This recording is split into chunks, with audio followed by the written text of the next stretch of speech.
It seems slower now. Two, one. Okay. Start it.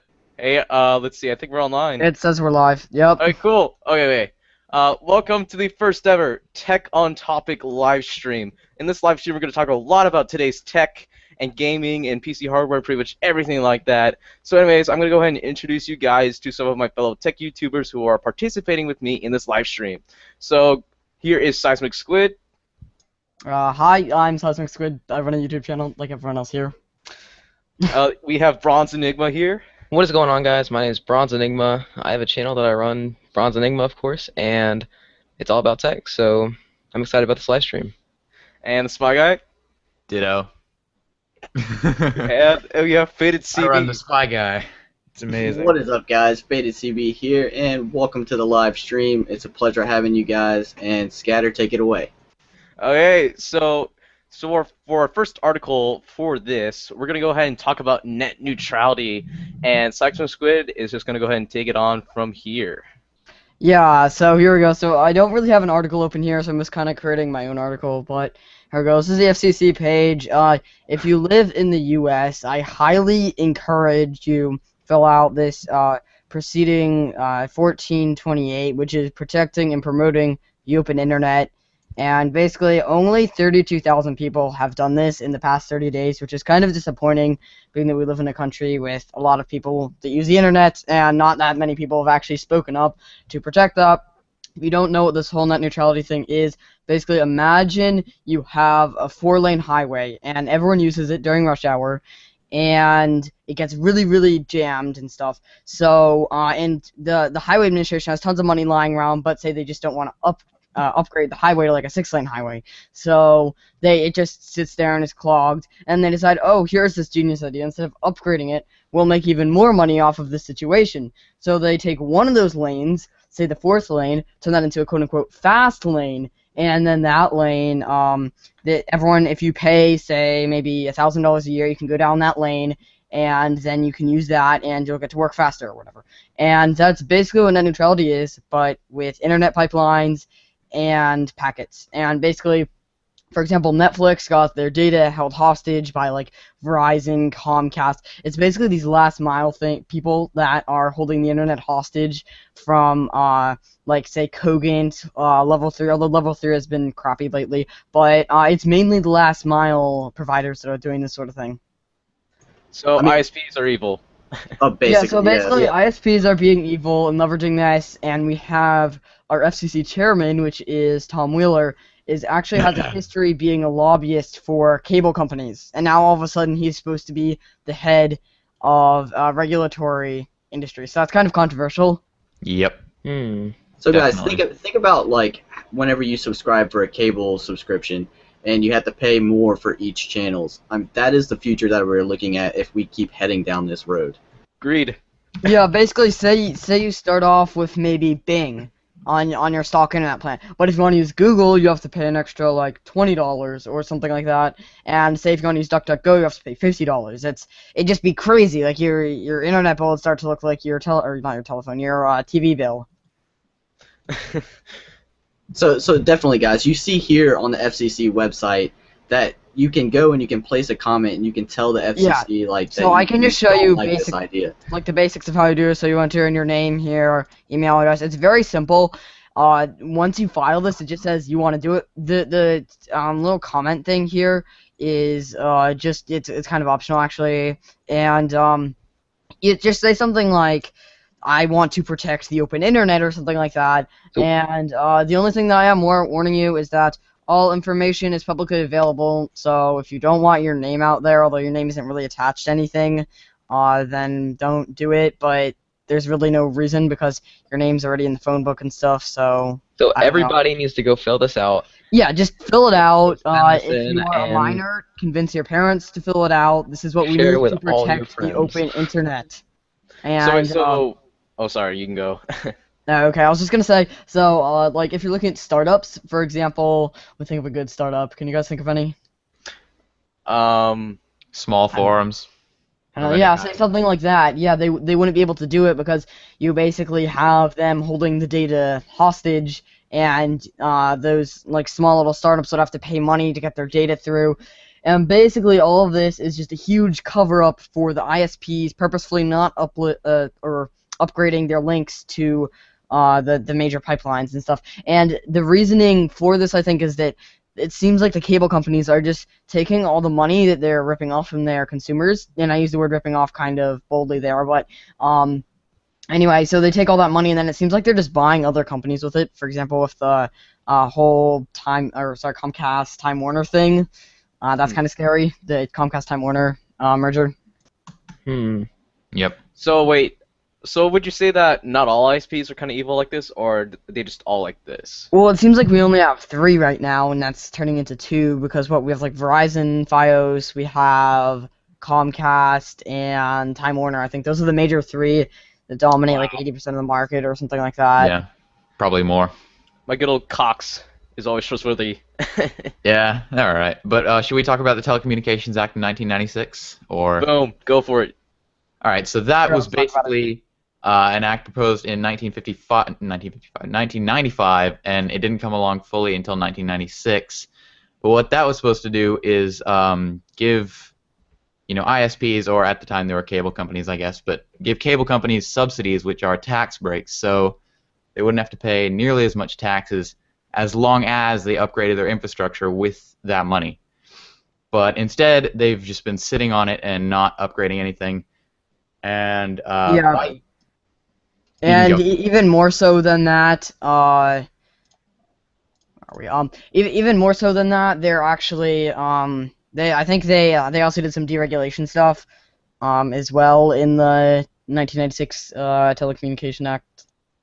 Well, primarily what people want to know is that whenever you do file that claim or file that comment on this website, that you want to ask them to reclassify these ISPs as Title II, and that way they are, what would you say, regulated to the point where you get what I'm Yeah, saying. and just in general, what that is saying when you file the proceeding, 1428 is again protecting and promoting the open internet. So, though if you say something meaningful to them, they will probably like that. So, yeah. Yeah, Let's see what else. it's mainly just about congestion, though. Like, say if Yeah, you exactly. were... They should be updating these links. We have we could update. We basically have this crazy amount of internet capacity, and some people are saying it's 30% Netflix, but it shouldn't matter that it's 30% Netflix. We should be able to handle that, Yeah. and it doesn't matter who's using it. The whole point is net neutrality. Yeah, especially with the All fact that packages are created equal. these ISPs are making bank off of this. Like, I think secretly they know that they're going downhill, and internet connection is going to become much more of a public service within, I don't know, 5-10 years. And they know that their business is going downhill, so they're Well, just sitting none on of as this much happens. cash. If this happens, I don't think anything's going open at all because this is completely. Yeah. Once this goes through, basically, I think a lot of it is paving the way.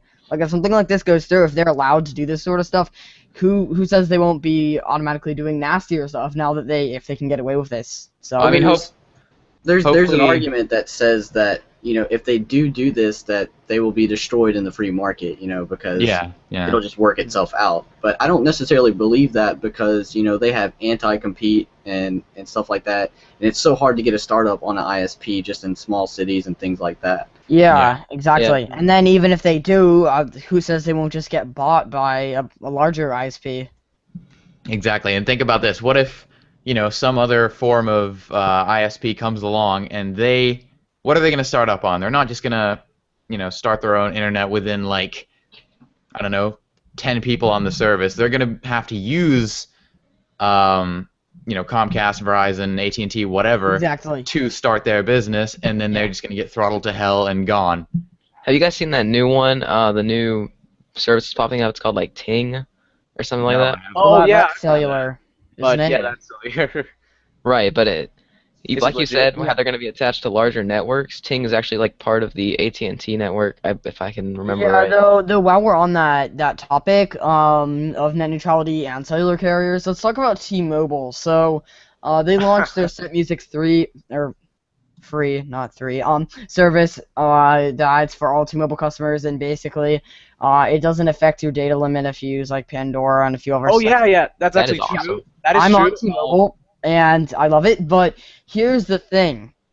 If you have T-Mobile picking who gets unlimited data, that could bring up a big net neutrality issue because you have a company just picking, and who says they won't say, oh, SoundCloud, if you want to get on here, you have to pay us money or Yeah. whatever, and that way, again, it's double dipping, like what the ISPs are doing. They're double dipping. They want the money of the consumers and the providers, and I don't think we want to go there. And I know someone asked, I think someone from The Verge asked T-Mobile CEO that, and he just made some sort of comment like, we're giving it to you for free, why would you care? Which, of course, we're going to care if it has to do with fishy transactions. Yep. And a lot of people are praising T-Mobile CEO. Like, nah, he's You know, just as bad as anyone it's else. better than it is better than what AT&T and Verizon are doing, I'd say, because Yeah. look at like a family of four, because that's probably your average consumer, maybe, for that sort of Mhm. thing. And a family of four is paying $100 on T-Mobile, and I've done this math before, versus like, what is it, like $200 to $300 on Verizon or AT&T for the same or less data. So that's pretty crazy. Yeah. I wouldn't say the T-Mobile other rocks. ISP, or not ISPs, sorry, cellular providers are definitely doing anything right. If you're looking at a single individual, though, T-Mobile also seems to be owning that because they have like this Walmart $30 thing where you like buy it and you get, I think, unlimited data, text, but you only get 90 minutes of voice. But still, you can just use voice over IP. So Yeah. no big deal there And either. the other problem I kind of have with it is that unlimited data isn't really unlimited. And I know that ad's been thrown around millions of times by AT&T, Verizon, whoever. But say you have an unlimited plan on your mobile device, and you decide to watch.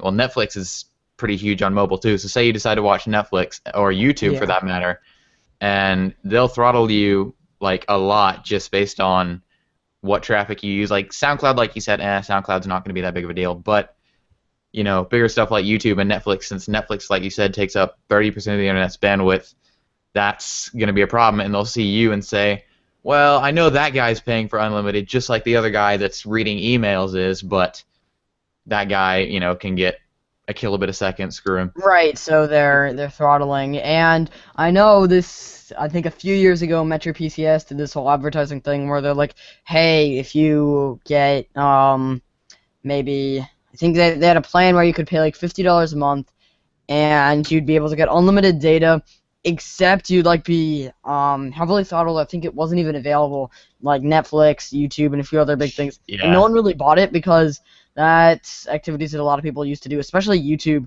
on cellular data, because especially with 4G and stuff, you can definitely watch YouTube at high definition over a cellular connection. Yep. But I mean, what's the point of a 20 megabit connection or something like that if you can't watch YouTube or Netflix or anything like that? Yeah, Really? exactly. So that's why I think that Metro PCS thing ultimately tanked. They did all this marketing and stuff on it, but no one cared because they wanted to watch YouTube and stuff. So it really kind of backfired on them. So I know we kind of pushed this down the ropes, but how whenever you are watching a YouTube video, and if you get like a slow connection, it'll pop up a little blue bar at the bottom. Oh and it'll say, yeah, so Oh, yeah, I yeah, have yeah. a topic on that actually. Let me find it. I have it somewhere. Oh yeah, I feel like that's kind And they're- of countering what's happening. Okay, right I now. forget where it is. Blaming the ISPs. Yeah, there there you it is. go. And Yeah, found the topic. So Oh, this sweet, I is got it. you. Basically says experiencing interruption. Why is this? And Netflix actually did this sort of thing earlier, and was it Verizon? Fired off cease and desist, and basically saying don't do this because it's not our fault or whatever. Of course, it is their fault, but Mhm. they're just messing with them. And so basically and I think YouTube still, they haven't gotten a cease and desist or anything, but YouTube is still doing this, and it's actually pretty cool. If you go to this YouTube quality report page, it will tell you what ISPs are doing well in your area, so it'll actually collect some data from around your area and all over the world, and tell you like what ISPs are throttling YouTube and all that sort of stuff. By the way, if you're looking for some way not to be throttled, if you use a VPN, you completely circumnavigate that, so like private internet access or something like that would circumnavigate this. I don't know, I kind of like what YouTube's doing right now about that because I mean, it kind of shows like the truth, like how much Yeah, data like exactly. an ISP is showing you. And And I consumer just really like that education because it's like big, all like of it's it. YouTube. It's like they're owned by Google. Google's like the head of tech of everything, and they're kind of like showing the word out to everyone. Exactly. It's I just really shown like in there. that. It pretty Exactly. Consumer pretty awesome. education is going to be the way to get through this. So if the Yeah, consumers exactly. say, "Hey, I'm not paying for your overpriced internet plan that is getting me these terrible speeds and throttles and stuff," and they can see with this data report, "Oh wow, I'm getting throttled compared to people on like Verizon if you're on Comcast or whatever." Yeah. I mean, it's I'm, by Google, and they're like the head of the internet, basically. Exactly. What are you And talking about? I mean, think they've yeah, prepared a what are little you bit. talking about? I use my Yahoo every day. You see that they're preparing a little bit. Like if we go further down the line and this does become more and more of a problem, then it's going to be right there in people's faces when they're watching YouTube that hey, my provider sucks. Yeah. Yeah, True exactly. And that. then people are going to be like talking to the provider, being like, "Why is this happening?" And maybe they'll even switch. Of course, Exactly. they're We'll all see the evil, so switches. there's no good thing to switch to. But it's a start. I think the interruptions thing needs to be more broad than it is. Like, is that only on YouTube right now? Well, actually, Or Netflix did it, and they actually ended up having to stop it because they got a cease and desist, and they didn't want to go to court over it or anything. But wow. yeah, Yeah. Netflix was saying like your Verizon's network is crowded or something like that below it, so they would automatically adjust it to be like lower resolution to compensate for Verizon being crappy or whatever, and then it would tell people that Verizon is why, and Verizon got really really mad that they Of were course. making that public. I mean, But think I Netflix don't isn't think willing to challenge them on that. I mean, how is anybody else going to be able to challenge them? Google I think would do it because I mean first of all Google has really deep pockets. They have a lot of money to go to court and stuff over this, and really you can't complain about someone putting data out there because it's just publishing the data. It's not really telling someone your opinion and forcing your opinion on someone. It's the data. That's the facts. Exactly. Cold hard facts, Jack. Boom. You guys want to move on to the next topic? All right, let's do Sure it. thing. All right, sweet Bronze, it's all you. All right, here. Let me go ahead and share it here. So this is going to be about iOS 8, and you guys can see this. Can you see it, Scatter? Yeah, I got it. Yeah, I All got right, cool. So anyway, so Apple has a new beta for iOS 8 that developers can look at. They can tinker around with it, and so basically, I think this is going to be on the iPhone 6, of course, and they're kind of what I'm looking at is that Apple's kind of putting health and they're putting in health with technology, so they're kind of mixing the two. I don't know Well, if that's necessarily a it's Yeah. thing. And I have the a feeling Samsung that S5. this isn't exactly. I don't think this is the start of it. I think this is gonna have something to do with the iWatch, and I think this is because just tracking health off your phone isn't gonna work, but with like a wearable, that's gonna work. And I think this is sort of a portal to their new smartwatch, which they actually have yet to announce. I was kind of expecting that at So WWDC iOS 8, 2014. like iOS 8 would be pretty cool. Like if you put it on a watch, I don't understand how Well, the you wouldn't put it on a tracking- watch. You would like caffeine pair with a tracking watch, I is think. like a thing now, and it's like how much caffeine you've actually taken in. Also, it has like how many steps you've taken. Caffeine. And we saw People saw are gonna stuff like like- that. Yeah, we saw stuff like this on like whenever in real life, whenever the Coke, like the big Cokes, you know, how that governor wouldn't allow the big Cokes, and people were not happy. I mean, they're like, it's America, we can do whatever we want. And I don't know if we're gonna see that from Apple, or if we're gonna see people who are more excited about health. I think Apple's kind of pushing the health. Yeah, we should. into It's pretty their much like technology. pretty much everyone now is like on a chair in a desk. So I think this is pretty mandatory. Not to mention we're all like pretty much stuck to our devices everywhere we go. So I mean it's pretty nice. It gets people more aware about their health and all that good stuff. That's true. I Yeah. think this could be a good thing. So hopefully we'll see the speeds there, and we'll see. Is Some there really anything else? nice you Yeah, can Yeah, do? so actually let's see. So we do have a few viewers here. So if you wanna go in the comment section and if you have any stuff for us to add, I guess we'll do sort of viewer interaction thing at this point. If you have anything to add to this, and we can maybe talk about that if there's something interesting. Yep. Also, Yeah, we've got so let's- let me refresh gonna and see. We've got wait, 14 people watching. Had Woo! 16 a second Yep. ago. Nice. Awesome. Yeah. So Sweet. let's see if anyone wants to sort of give us any topics Well, in they're the like comment section. what 2 minutes behind us, so y'all want to carry on, and then whenever we do. Yeah, pick up exactly. something- Okay. Yeah. Is there anything about That's really iOS that good you want to talk about? Well, Nothing really else. I I mean, we think. got iOS, but I mean, with iOS, you obviously have the new possible iPhone 6 that might be coming out with the possible sapphire screen. And it's supposed to be really light too. I've heard they're gonna make it a lot lighter and thinner and all that good stuff. Yeah, Oh, yeah. You wanna put it on the Oh yeah, I got Yeah, it. let's And talk about boom, that Sapphire screen. Sapphire. So MKBHD just got lucky enough to get the new Sapphire screen that Apple has apparently already bought and paid for all of these screens. Something like, what was it, $600 million. They've paid in advance That's a to a lot. Massachusetts company, and apparently they're shipping them out to China to the manufacturing plant, and they're starting these, and this is what it's going to be. But that video was posted, and it got like how many views in like. Right now it's like Yeah, I 5 think million. it's been like 3 days since it was launched, and it has over 4 million views. So it just went completely viral. Yeah, that's insane. So Even that, for I mean, that'll be MKBHD, really and cool. how many subscribers does he have now? Like Like 1 million. 1.5 million, I think. that's still pretty good. That's awesome. Yeah. Yeah, he puts all of us to shame. We'll get there. I mean, is there anything else about the? Well, Yeah. actually, I'll go ahead and add something about this display. I think it's pretty good, but I actually heard from the comment section or like from a source that the material that's actually used here is actually pretty strong, but in some situations is actually kind of weak. Like I heard if you were to drop it not from like regular like level height, but like actually from a building or something like that, it'll actually crack. Like I don't know, it's kind of more strong for kind of like smaller kind of use stuff, but actually like in large production use is actually kind of weak.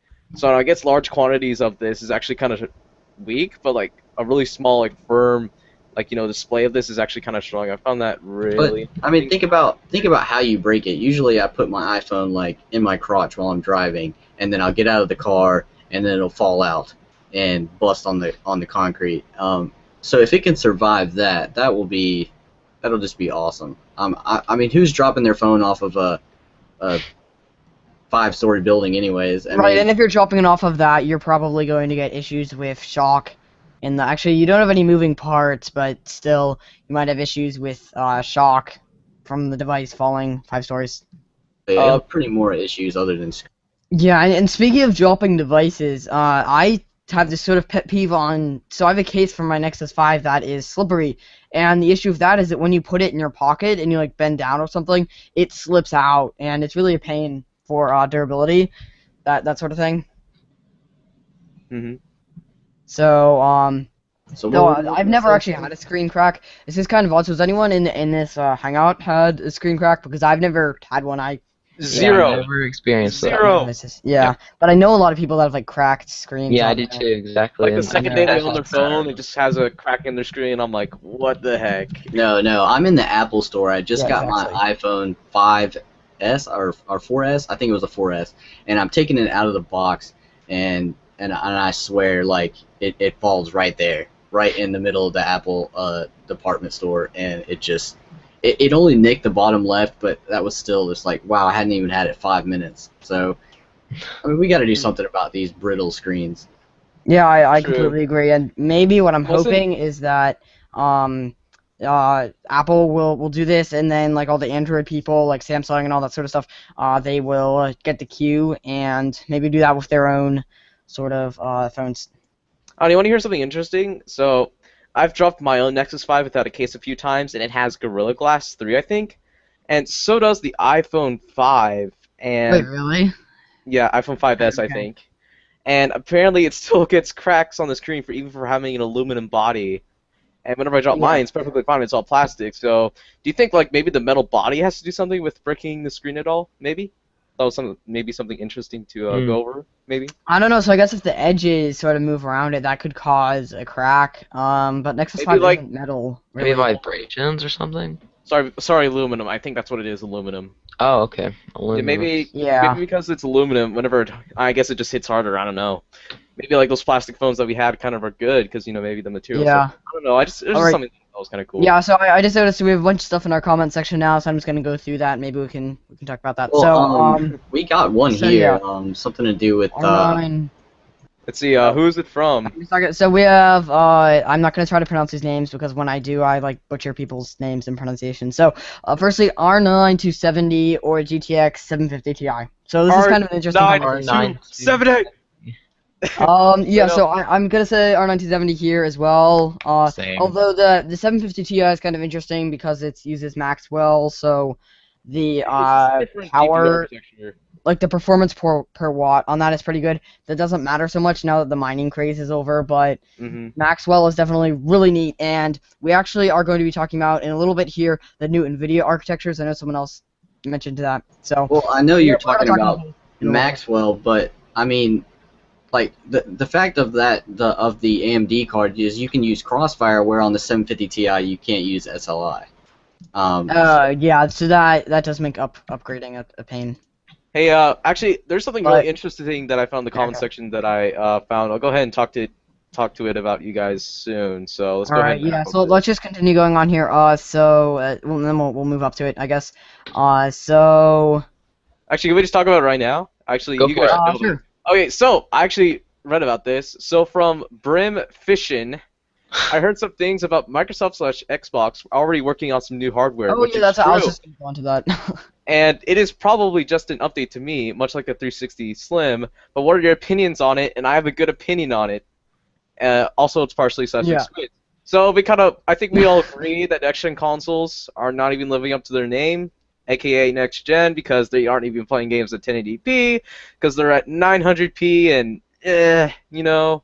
Yeah, And exactly. I really think they I should think step up their consoles are game behind. because I think if Microsoft were to go ahead and put out a new Xbox that I mean, I remember how the original Xbox One had like an 8-core CPU or something like that and a really weird GPU.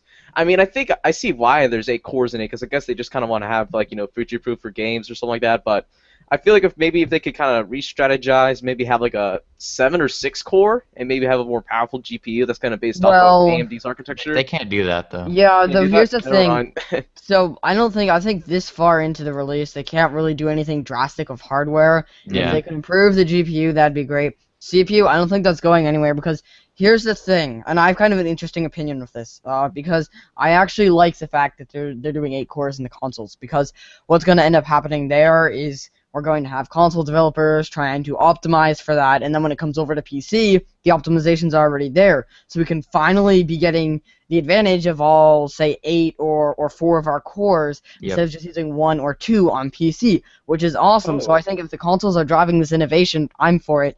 But then again, if you look at the Xbox One, it is so far behind in terms of frame rates and resolutions and everything.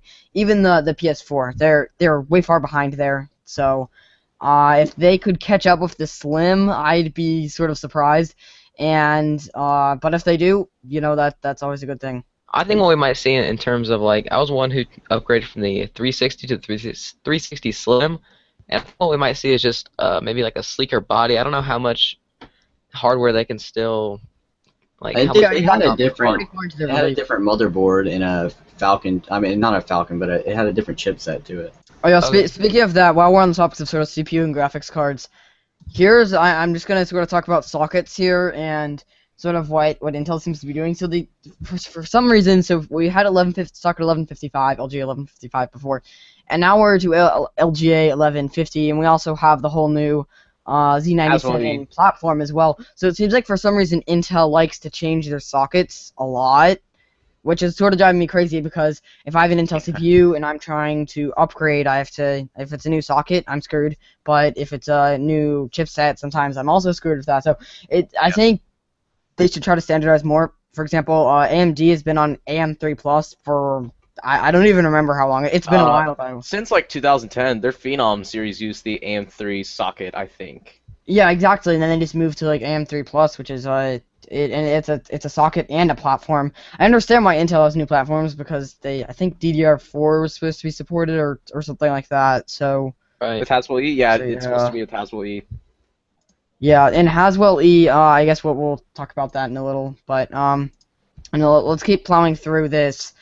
this comment section, I guess. So Actually, the COD paintballer has a good, simple, like, PC question. You guys want to hear it? Go for where it. is it? Alright, so tips on upgrading my PC. I've gotten a PSU that has 600 watts and a graphics card. What should I look into buying next? Any recommendations on products? So let's see. So if he's using a standard hard drive, get the SSD. So I'm in the process of upgrading to an SSD right now. And no matter what you're on, if you're using a standard hard drive, I/O bottlenecks are a real thing. They happen almost like 90% of the time when you're loading games and stuff like that.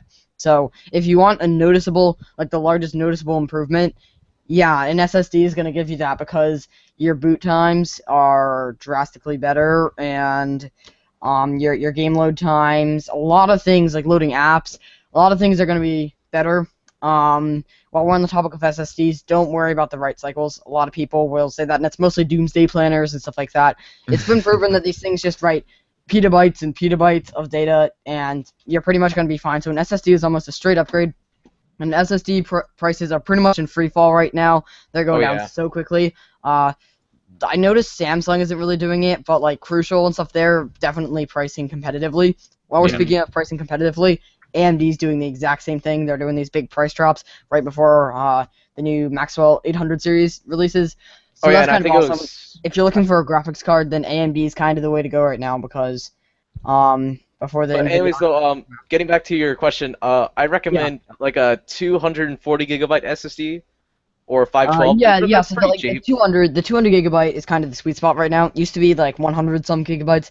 Really though, they're so cheap right now that you can get like the 200 something gigabyte one for like $120. Yeah, and what I'd recommend doing when buying an SSD, just browse. There's a subreddit called Build APC Sales, and it's an awesome place. You can find sales on almost anything. So just browse that for like a week, and see what SSD sales you can find, and make sure it's a reputable SSD, and then maybe buy the cheapest one there. Because as long as it's reputable, because a lot of the ones using like SAM4S-based controllers, they're pretty similar, and even if you're getting maybe like 300 megabytes right as opposed to like 500, a lot of those synthetic benchmarks aren't even accurate because you're still getting the better like 4K writes, and it's so much better than a hard drive no matter what you get. If you're looking for like top of the line performance, though, it still seems to be like the 480 Pro and 480 Evo right now if you're looking at Samsung. We actually do have a topic on that in a little bit here, so let's keep going through the comment section, I guess. But he asked for another question from Hellhaven. Oh, okay. You want me to read it? Okay. Sure. Okay, so I have an Athlon 2 X3 445, sad, and an integrated video card that's an ATI HD 4200. That's old.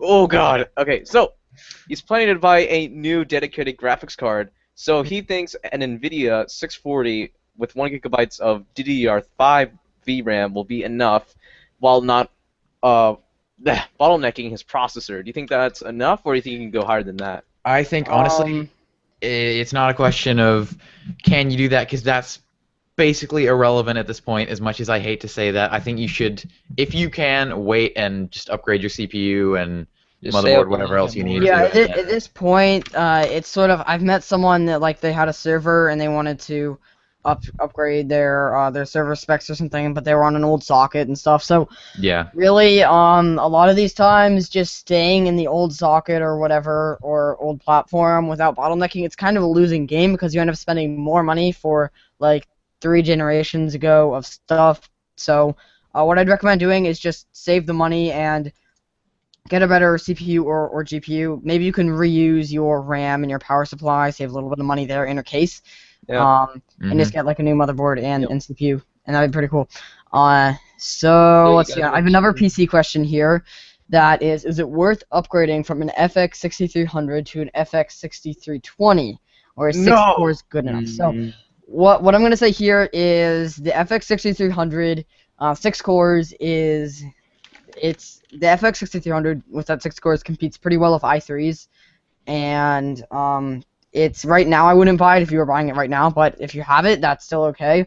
And it's very overclockable, so instead of upgrading to that, I would actually recommend buying yourself like a Hyper 212 Evo, and Yeah, Maybe getting some overclocking out of that, because that's gonna drastically, or not maybe drastically, but it's gonna perform or change your game performance the most out of upgrading to 8 cores, because a lot of games aren't even using 8 cores unless you're doing video editing, in which case that's different. And the 8320 I think actually has less per core performance. Don't quote me on that though.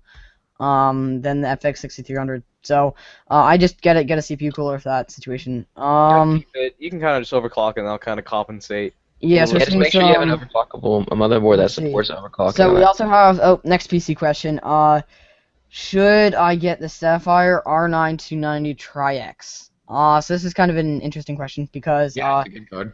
That's a good card. the R9 You have the money, 290 it's in an awesome place because it's not so expensive that it's in that like extreme why would you do this, which is basically Titans and 780 Ti's. It's not in that place because it's competitively priced and it offers a lot of performance, but it's not too crazy either. And the Sapphire Tri-X cooler I think is one of the best coolers. True that. On the AMD side of things. So that's gonna be the MSI route if you want to pay a bit more money. See. So next one, should I buy 8 GB of DDR3 or wait for DDR4? It really depends because the only platform right now that's utilizing DDR4 is Haswell E, and that costs way too much. Yeah, but so I'm gonna say here, firstly, you're gonna have to wait a lot of time for DDR4, and next, DDR3 is going up in price right now. It's only going to be going up. DDR4 is going to be probably insanely expensive when it first comes out, and it's going to take a few years to sort of drop back down to be competitive. Yeah. But really, I'd just say buy DDR3 and just use it because you don't want to end up waiting. And the DDR4 features, you aren't going to get any insane performance boosts or anything. I think it will. You are going to get performance boost, but it's not worth waiting, and it's going to be expensive when it first. I beg to differ. I think GDR4 is going to give a giant boost in performance. It's like, you're looking at what higher stock. DDR3 was a pretty big jump in technology, and I think we're going to see that again. Well, we are seeing there are a lot of things like error correction and stuff that are getting better, and that's definitely going to be apparent in DDR4, but. Really, I don't think it's worth waiting because when you look at like when DDR3 came out and stuff, it prices very high when it first comes out because the platforms aren't utilizing it. So really, it depends. If you're building your computer in maybe 1, 2, 3 years, maybe DDR4. But that's gonna be just get DDR3 and try to get it as soon as possible because DDR3, I feel like that's only going up in price and it's only gonna go up higher in price. Yeah, and platform changes is gonna be a pain as well. Yeah, so I think that's it for the current. So I think that's our. Oh, never mind. We still have more stuff in the comment section. Yeah, we got. One PC questions. What else do we have? So we have 27-inch monitor, really big compared to 24. It's going to be 2560 by 1440. Yeah, so 1440p it's the resolution that's going to count. Yeah, and also be careful with your graphics card when you're looking at resolutions like that because 1440p is significantly harder to run rather than. Well, you just need more VRAM. Just need more VRAM. I'd recommend at least 3 GB of VRAM, and like a 280X will be able to run 1440p just fine on medium, very high settings with casual games around there, and exactly. And 27-inch is an upgrade because when you look at it, it only looks like a little more, but it is a lot more because you're going both directions. And you'll be able to fit more stuff in your monitor in general, and especially with that resolution boost, you're going to be able to do that. So next is Dark Lord projects. I have a very old $2,000 gaming PC. What parts are worth keeping? Which one should I switch out? So first of all, we need to know what socket, what CPU, what GPU you have. Yeah. So maybe you can comment on that later. All right, so for now, you guys want to go on something else? Or actually, yeah, we could do that. We have one more here, and it might be worth moving on to that topic since someone just mentioned it, which is the Pentium, the new Pentium? I think he's talking about the new Pentium. Yeah. Better than the Athlon X4 760K. I think Scott going to talk about that. All about overclock. All about overclock. The other one we have is looking into a pre-built gaming PC with a GTX 760 and a Core i5. Is it a ripoff for a little under $1,000? No, that's alright. Yeah, Digital Storm Vanquish Level 3. So, firstly, I would always recommend building your PC because it's kind of fun as well. But actually, but if you want to pre-build, that's not bad. Yeah. Well, actually, Oh, sorry for interrupting everyone, but the one PC vendor who I trust is Digital Storm because actually Yeah, their I actually pricing is a trust bit them better. for pre-built. Because actually, I did kind of look before in the past at their Digital Storm Vanquish 2 Level 2, and it was actually kind of nice. It was a GTX 750. Actually, no, I think it was Level 3 because I remember it was an i5 with the 760. So actually, it's pretty good. But I bet if you go with anyone else like CyberPower or iBuyPower, they're gonna totally CyberPower rip stuff, you off. they have kind of bad reputations for. Yeah, they're just crap. something. Eh. Exactly. Digital Storm though, yeah, I mean, it depends on which Core i5. Again, I wouldn't really recommend doing that because you might be able to fit a little bit more in if you tweak of your prices. For example, I think Scuddervolt's latest $1,000 build has like Features that R9 290X and exactly, a 4670K, so that kind of just killed which that off. would But like still, smack the it just smack her in like the face. smack the snarf out of the 760. But the I think if you've 760 never is done it still a before- solid card. Don't get me wrong. I think if you've never done it before, it'd be more enjoyable to actually just build your own PC than to actually go buy one. It is fun, Yeah, but a that lot is of people true. are nervous about it, especially first-time builders. So I can Yeah. understand why. Yeah. A lot of people. You've all had that feeling before, right? When we first Yeah. got the rig. We're like, is it gonna really work? Yeah, Put in my exactly. I CPU thought and maybe something crap when my I bought pants. mine. I thought something for sure was going to go wrong with it, and it didn't. Surprisingly, it's actually fairly easy now. Before, in like the days of ATA and like serial number Yeah. and AGP and stuff for Definitely. pikes, that was a lot harder. But now it's actually not that good. Other question is Sapphire R9 290 Tri-X good for triple monitor gaming, like BF4 caught in Skyrim. Now, how much Ooh. VRAM does it have? Because that's the main. It depends. So Yeah, let me also see. I triple think there monitor, might what be. resolution? I think that's so. AMD actually is really good. In fact, much better than Nvidia. About Infinity for the win. yeah, exactly. About putting lots of VRAM in for higher resolutions and more monitors. They're a lot better than Nvidia about that. And this one has 4 gigabytes of VRAM. So yes, you're pretty much set up for. I mean, it's for not most just about the monitors. VRAM though. I mean, I think for You that need video- is good because video. the Tri-X isn't an R9 290X, FYI, but you know, for a triple monitor, especially, I don't know what resolution you're gonna be running at. It could be 1080p, it could be Well, 14. it's not a 290X. It's a 290 actually. Yeah, no, that's what I said. I said it's not a 290X. Oh, okay. Yeah. Yeah, it depends because if you're running at a 1080p with 4 gigs of VRAM on a 290, frame rate may not be that good. I'd say. No, but just you turn know, down the settings from like ultra to maybe high or medium, and I think you'll be able to do it. Yeah, I mean medium at like 30 to 45. Battlefield FPS, is I'd not say, but particularly demanding, especially if you yeah, throw yeah. a really Battlefield's high not bad. GPU at it. Although Call of Duty is Um, just terribly optimized, and Skyrim's it's in between. Skyrim Actually, was if terribly you add like lots CPU of mods, optimized. then it gets pretty slow. Yeah, it does. Yeah, But same. I've done that. So Let's see should we ask? Should we go ahead and do well, we have last one more question here, which is best best case for gaming so far in 2014. On to high-end one, which fits a standard ATX motherboard. Now we could go ahead and straight up say a Case Labs case, but you know, something else would be kind of cool.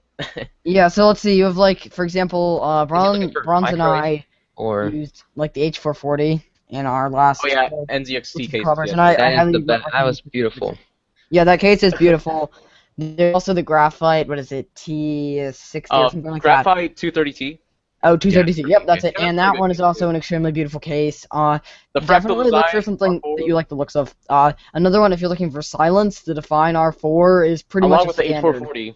Along with that, because we're both. Yeah, I Yeah, love but the the H440. Define That's a good R4, line. so many people use it. I don't know why, but it's a very, very popular case because it's big and it provides nice cooling and all that sort of stuff.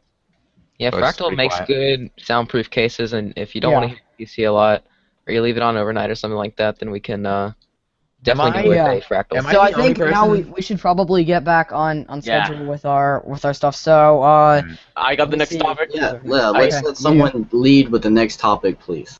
yeah, new Pentium, I guess. Okay. So Or what? the new Yeah, new Pentium, and the deal I want to make basically is that for $75, no, actually now $70, you're getting not only just a dual core, which you know may say, oh, it's just a dual core, but it's just more than that. Because really, for $70, you're getting a dual-core Pentium that is overclockable all the way up to 4.8 gigahertz, and not to mention, you can now overclock it on a motherboard that wasn't even designed to overclock. Well, it was, but I mean, it wasn't like made to.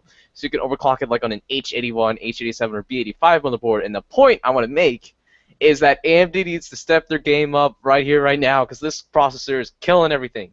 Basically, Killing. yeah. And I think we're gonna see AMD's market was kind of this area, and now the Pentium just came along and just Like even the Steamrolling. Axelon, Yeah, I like sort of like feel that really one guy bad for said, the AMD. Athlon 760K, 750K just got like slaughtered by this Pentium. So Yeah, though I shouldn't say a lot of Yeah. people are selling out the FX 6300 and higher FXs for this, and really That's the not Pentium does beat the lower end AMD, but if you're looking at multi-core stuff, the FX 6300, especially overclocked, will do better in like video editing and stuff. yeah, But definitely. if you're a pure gamer, and Linus Good. Tech Tips did a video on this, the Pentium is awesome because single-threaded performance. I Mhm. see this as a good thing because if the more of these newer processors they released, like the lower the price goes on all the other processors. So if you were looking at a processor, if you had one in your eye, and maybe it'll go down $20 or $30, which may not be that significant at the moment, but it could mean a little bit of a difference on what kind of good processor you're going to buy. Anyways, though, do you have any thoughts on this, Faded? I mean, so did you just say just a minute ago that you could overclock it on a board that is not overclockable? Yeah, from a new BIOS update by Asus and MSI. Yeah. Yeah. Yeah, and I think ECS On and H81. others jumped on. Well, that is pretty cool. I'm pretty stoked about that. I Yeah, a haven't lot of actually other seen that. manufacturers. I really want to build like a $400, $500 rig with this. Yeah, that's gonna make some budget builds a lot easier. I mean, and yeah, definitely like you said, this is gonna make AMD really jump up, and they're gonna have to do something because usually you go AMD whenever you are building a Yeah. budget PC, and That's now been the trend. Intel may steal the show on this one. Ooh. Yeah, exactly. The one thing that we should put out here is that you do need to overclock the Pentium to get its In full order to get its full performance value. out Yeah, of it. definitely. If you're It's looking only at gonna cost you gaming. like what, $20 or $30 for a decent CPU cooler. Oh, Like, yeah. Yeah, but a lot of people, Right. like for Like example, 4.6 I just gigahertz. feel Easy. nervous about overclocking sometimes just because it's not stock voltage. Makes it a little and more unstable. whatever. Yeah. I feel easier about overclocking than I do about building PCs or whatever, just because there's so many safeguards. But I mean, I guess with building PCs there are too, but overclocking's just, I don't know. I've never had a problem with it really. There's quite a bit of voltage protection. I mean, you Yeah. have to like go through very, very many steps to be able to kill your chip. But Yeah, I mean, exactly. I guess there are those people out there that just turn them all off and then like, oh, let's fire it up to 5 gigahertz. Yeah, I and don't think it Yeah, happens a liquid lot, but nitrogen. it's sort of a just a nervous thing. I don't think CPUs actually break that often doing it, but a lot of people are nervous about doing it. I think it's a lot more dangerous to overclock your GPU. Like I did it recently, and I've had, since then I've been playing a couple of games like Assassin's Creed and Mafia and whatnot, and I've noticed a couple of issues and artifacting like a lot just from pushing it. What did I push it like 70 megahertz? Which, I feel a lot more uneasy about overclocking my GPU than I do my CPU, but that's just me. I mean, I have very little overclocking headroom on my GPU. I get like 20, 30 megahertz on the GPU clock, and maybe like 100 on the memory clock, and that's about all I can handle. GPU overclocking is sort of different though than CPU because GPU overclocking I feel like it's a lot easier than CPU Yeah. overclocking. It's basically just like two sliders and a fan curve. boom. Exactly. Yeah, definitely. all you need. EVGA precision. Yeah. Yeah. MSI Afterburner. Boop, boop.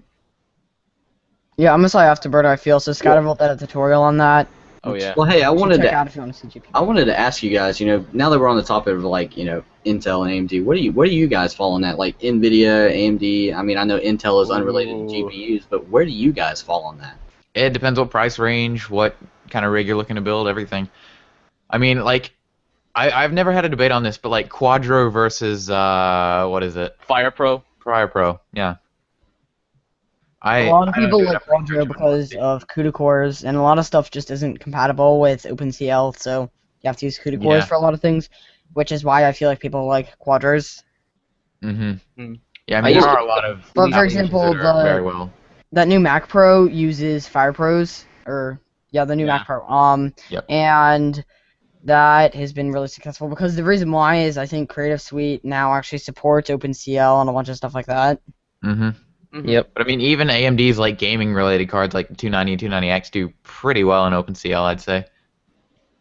Like about what you originally said, Faded. Like I guess if I were like on a slider, like a 100% bar scale, 35% of me wants to usually get an NVIDIA GPU right now, and then the other 65% really wants me to get a AMD GPU right now, simply because AMD GPUs right now, like you can get an R9 280 for $200, which is crazy, and the only NVIDIA graphics card right now that is worth getting is the 750 Ti. But what I still kind of have like a bit of more percentage on the NVIDIA side is simply for shadow play because its Yeah, that's recording true. is amazing. You can It is. record games that you probably can't even run and still have it like recorded at a frame rate.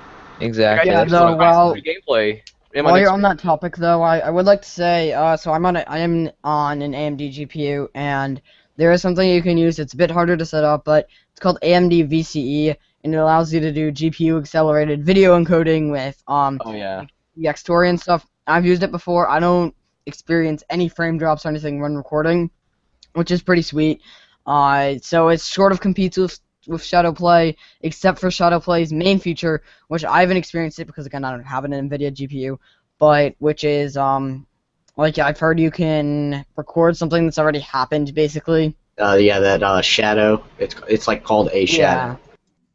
yep. That is Well, awesome. I mean, AMD really lacks features. I think Nvidia, they have these cards, but then they throw all these bells and whistles with them. But yeah, that's the shadow. thing I can about see it. that. You can get better price per like performance out of AMD, but NVIDIA you're gonna get more programs, and I think at the end of the day, it's just up to the person and Yeah. what kind of budget you're on. Their Yeah. beliefs. I think it's kind of gaming. yeah, I think it's kind of insane just how much you could drive up, GPU sales just by not even doing that much R&D on whatever card or whatever CPU or whatever, just by doing, software development. Because like, as Scatter said, Shadowplay is a pretty big selling point for Amazing. NVIDIA GPUs, and CUDA. There's a lot of stuff optimized for CUDA. I use CUDA every day rendering videos and doing whatever, and there's just so much NVIDIA. And I mean, NVIDIA So I guess, does have a lot of stuff that does drive sales that's not even in the So it's cards. just all up to you, basically. Yeah. Well, And do for you those try people, to match? sorry. Yeah. I didn't mean to cut you off, but I was gonna ask, like, do you try to like match like Intel with Nvidia and then AMD with another AMD GPU? Oh, like it feels super wrong to pair an AMD GPU with a Intel processor or a AMD CPU with a NVIDIA GPU, right? Yeah, Like that feels wrong. I don't know. Yeah. I remember actually someone asked me in the comment section like, so you can do like an AMD CPU with a NVIDIA GPU, and I'm like, yeah, I can totally do that. And they're like, what? It's like I always thought like Yeah. Intel with NVIDIA, then AMD with AMD. It's like, what is this? Yeah. Yeah, and I sort of thought that, and especially now, there's a lot of people that are just Intel and Nvidia sort of fanboys, I guess. And that's okay, but you shouldn't be a fanboy of Intel, AMD, or Nvidia. Just pick whatever. Just look at the both. benchmarks and look at the features. And a lot of the reasons why people use Nvidia is the features. Yeah, exactly. So, But I if think you a want the large features, which mainly CUDA and all that sort of stuff, use Nvidia. But Yeah, I think a AMD large seems to part be of kicking butt price-wise. I think a large part of why people use Intel and AMD, not Intel and AMD, Intel and NVIDIA together, and AMD together is because they, they usually anyway dominate different parts of the market. Like AMD and AMD is really good for like sub $700 stuff, and then vice versa. Intel and NVIDIA is great for plus Well, you can 800. really take advantage of Mantle with that. Yeah, exactly. Especially for builds that have Speaking a of worse off Mantle, CPU. though, so I don't play any games that really use Mantle. Have any of you guys really, like, what's your opinion on that? Because I've seen a lot of stuff about it, but are the frame rate improvements over, like, DirectX or something like that really that significant? I've never I used don't- Mantle. I know there are a lot Never. of games that are catching on to Mantle. GTA 5 is now confirmed to use Mantle. which Yeah, is- I'm really interested to see how that goes. So if GTA 5's doing it, like people who like they didn't even release it on PC, they're like, oh yeah, let's go ahead and use Mantle. I mean, I don't know, maybe they got like paid to do it, but I think Mantle game compatibility is actually gonna kind of grow. I think. Well, you also have to take a look at DirectX 12, which is Yeah, on the exactly. horizon. Oh yeah. I think that's gonna do better, honestly. hmm Should we get onto the Spy Guys topic? Because it's been Yeah, a while. we're kind It's almost of 7. going We're off almost topic. halfway through this stream, and we've barely got through the Tech first off 5. topic. Yeah. Let's do. We only have one more required. One hour. Again, if you guys want to put any comments, like questions or whatever, just feel free to put them down there every like 20 minutes or so. We'll see if there's anything worth. Yeah. And at the end of the stream, we'll probably do like a whole 20 minutes of just answering questions. But Yeah, exactly. So just put them Oh, down yeah, there. yeah, yeah. We will answer them eventually. For sure. yeah. Anyways, hopefully there may I'm be a going to lot. hand off the mic to you, Spy Guy. Yes, Take yes. it away. Okay, so I've been reading. I actually pulled up. I originally had just this page right here. Let me actually see that. Okay, I originally just had this page right here, but I pulled up these two as well. And this is kind of going to be a debated post more than a just my opinions, because I want to know you guys' opinions as well. And that is the PC dead or not? Obviously, this article is just called "The PC is not dead," but No, I think more people, even now, next-gen consoles are kind of switching over to PC because I guess for many reasons. I think a main one, the reason why I switched over is because my laptop was crap. And I'm like, oh, well, I'm going to go ahead and do some gaming on PC because, whatevs. And then also I have people who are like, they're tired of the console, so they just went ahead and moved straight onto PC. I think the reason that a lot of people are moving from the consoles to the PC right now is because the people that have Xbox Ones and PS4s right now are kind of early adopters, And they're and realizing people, how bad it sucks. yeah, Yeah. and they're more Yeah, I hardcore think- gamers, and then they're realizing that the PC is a superior platform, but you got to pay the price for that. But so I think people that are going to move from the 360 and PS3 later may not realize, but the people that are moving right now are more hardcore, so that may slow down over time.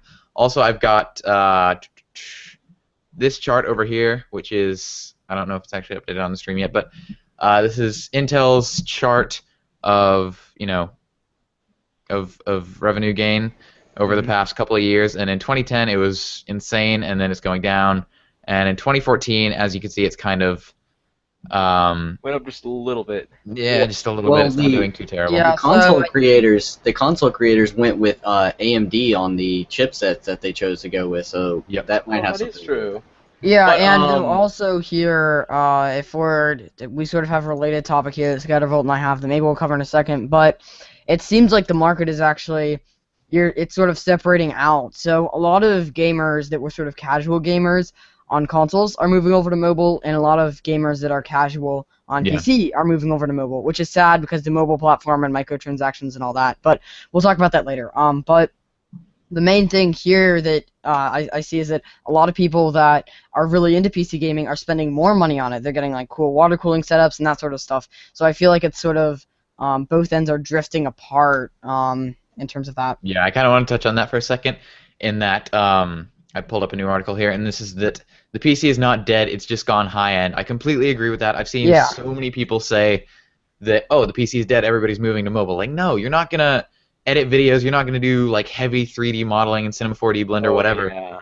You're not gonna Exactly do that how on I like feel. a Yeah. tablet It's- or a phone. Like, It's becoming more like enthusiast type. yeah, Like, and power really users and Exactly. everything like that. Hmm. I don't know, Bronze. What do you think on this, man? We haven't heard your opinion. I think this is pretty good. I see people buying the $500 Xbox One when in reality they could be buying $500 high-end gaming PC. But what I'm also Yeah. thinking is that people are seeing that their friends are buying Xboxes, whereas people aren't going out and just buying a bunch of gaming PCs right now. So that might be one of the divisions, is that, here's a console that I have all my friends on from school, and I can go play with them and have a good time. And here's a gaming computer, which, maybe I have one or two friends on, but it's not going to be as good as far as social interaction goes sometimes. Yeah, yeah. I know I agree. don't- I agree. I don't think anything really touches on Xbox Live. If any of you have played it, I mean, Xbox Live really does a great job. I mean, it's totally going downhill right now, but on the 360, everything was just so great. The community and being able to hook up with friends, it was just so much. Yeah. I mean, Those I were the think it days. was great, but Live was just They were. awesome. But also another thing I wanted to touch on is that there's a lot of people, like I was just thinking, most of the friends that I have in real life that are on my Steam list, they don't do like hardcore gaming on the PC. They don't own like Exactly. nice rigs, and they don't play BioShock Infinite at max settings or whatever. Exactly. And They there's don't do that. sort A lot of of the rift times here. they just happen to own like some like Yes. sub $500 laptop, and they just game on it and talk to people on there, but Exactly. they don't do And legitimate. Well, I Yeah. guess it is legitimate gaming, And whether I have- mobile or whatever. sort But of- I you only get have what your one. friends have, and a lot of people. This goes with like cellular carriers. I think AT&T did a big study on this, And a lot of the cellular carriers will, like if your friends are on AT&T, you're more likely to be on AT&T. And this is even more pronounced with, say, iOS and Android. If all your friends are on iOS, you want to be on iOS because you want iMessage, you want all that sort of stuff. If all your friends are on Android, you want the connection with them. And I think the same goes for like consoles and stuff. And I talked to my friend, he knows PC gaming is better, but all his friends unfortunately have Xboxes, and they don't want to move over to PC because they don't want to stray away from what their friends have and stuff. So I think really a lot of it just comes down to what your friends have and the whole social mentality of this. I mean, crazy how the people that you hang out with control that much of your life. It is, dude. About whether you choose to Yeah, go exactly. Xbox or PS4 or PC. I mean, that's crazy. Like Yeah, I and have I think one Steam friend. is kind of the best thing that happened to PC, Mm-hmm. gaming-wise. In the last You had 10 years jumped- anyway. You had jumped in there, Bronze. What you have Yeah, to say? I have like one friend who has a custom-built gaming PC, and granted, he didn't even build it himself. There's a little shop in my in like the town that I live in, and he just bought it from there, and it was a little overpaid for.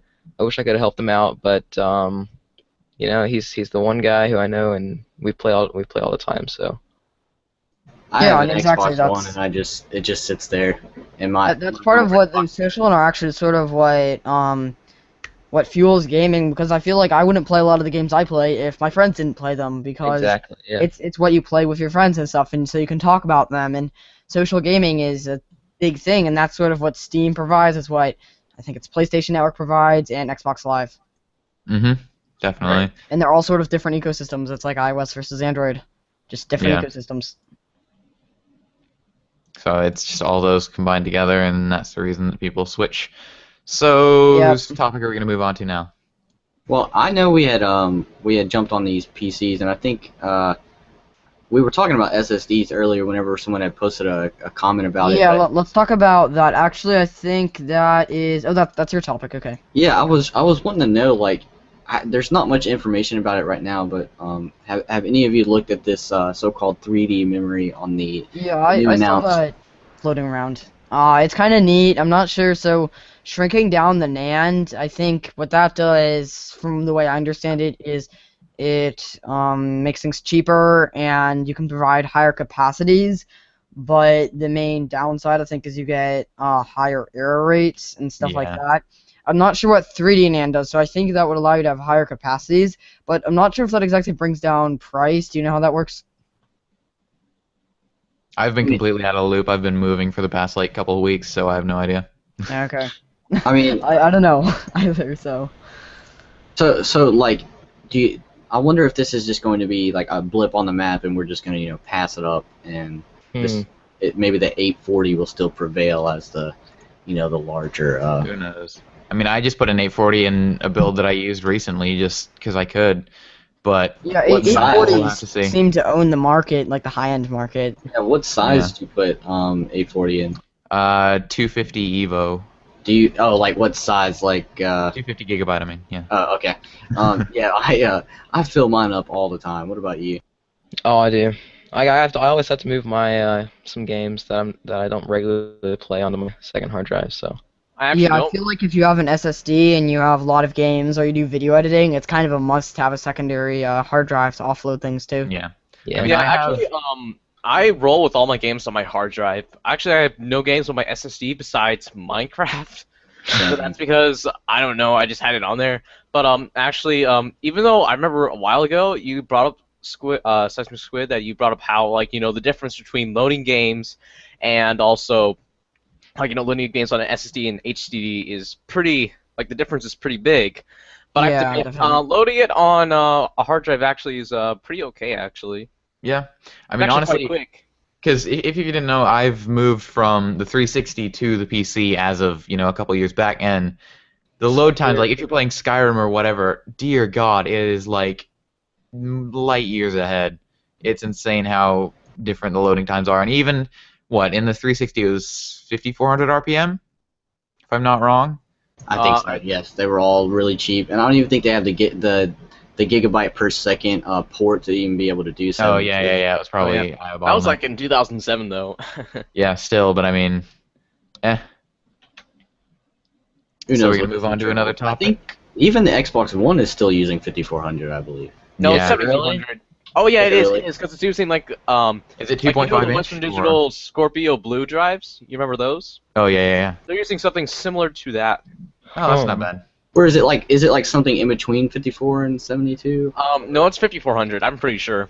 I see 7200 RPM as like the factory standard right now. I'm gonna look Just it up. by hard I've drive. seen people like put SSDs in their Xbox formatted, but yet it only gives you like 2 seconds faster loading times.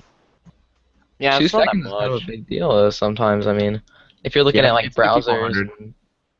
It's a Samsung hard drive. It's 5400 in the Xbox One. I think it's the port, like the cable, or like where the hard drive or the SSD actually plugs in. It just doesn't have the capacity to be able to route that. Oh, I see what you're saying. Yeah, So yeah, it actually doesn't even have. All right, I see what you're saying now.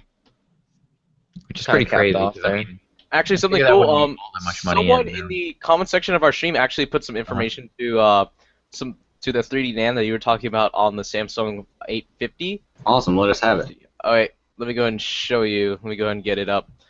Um, Make sure you give and them credit or whatever. yeah. Yep. So this is from Mohammed Bozzer, and here's the specifics of the 3D storage on the Samsung 850. So you got anything on this, Faded? if I was smart enough to understand it.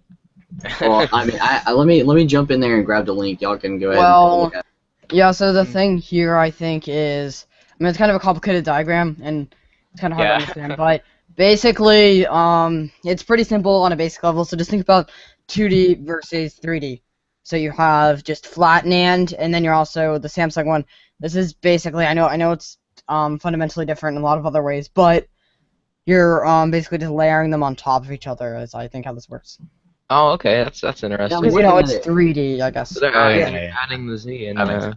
X and Y. All right. It, that's I all. guess Yeah, it, and a I lot guess of it's people, like, something similar to hyper threading in a way, where you can have two hands taking and eating rather than just one. Well, I think this is. I mean, think about like trying to store sheets of paper. You could store them all horizontally or vertically. I think you're still getting the same stuff.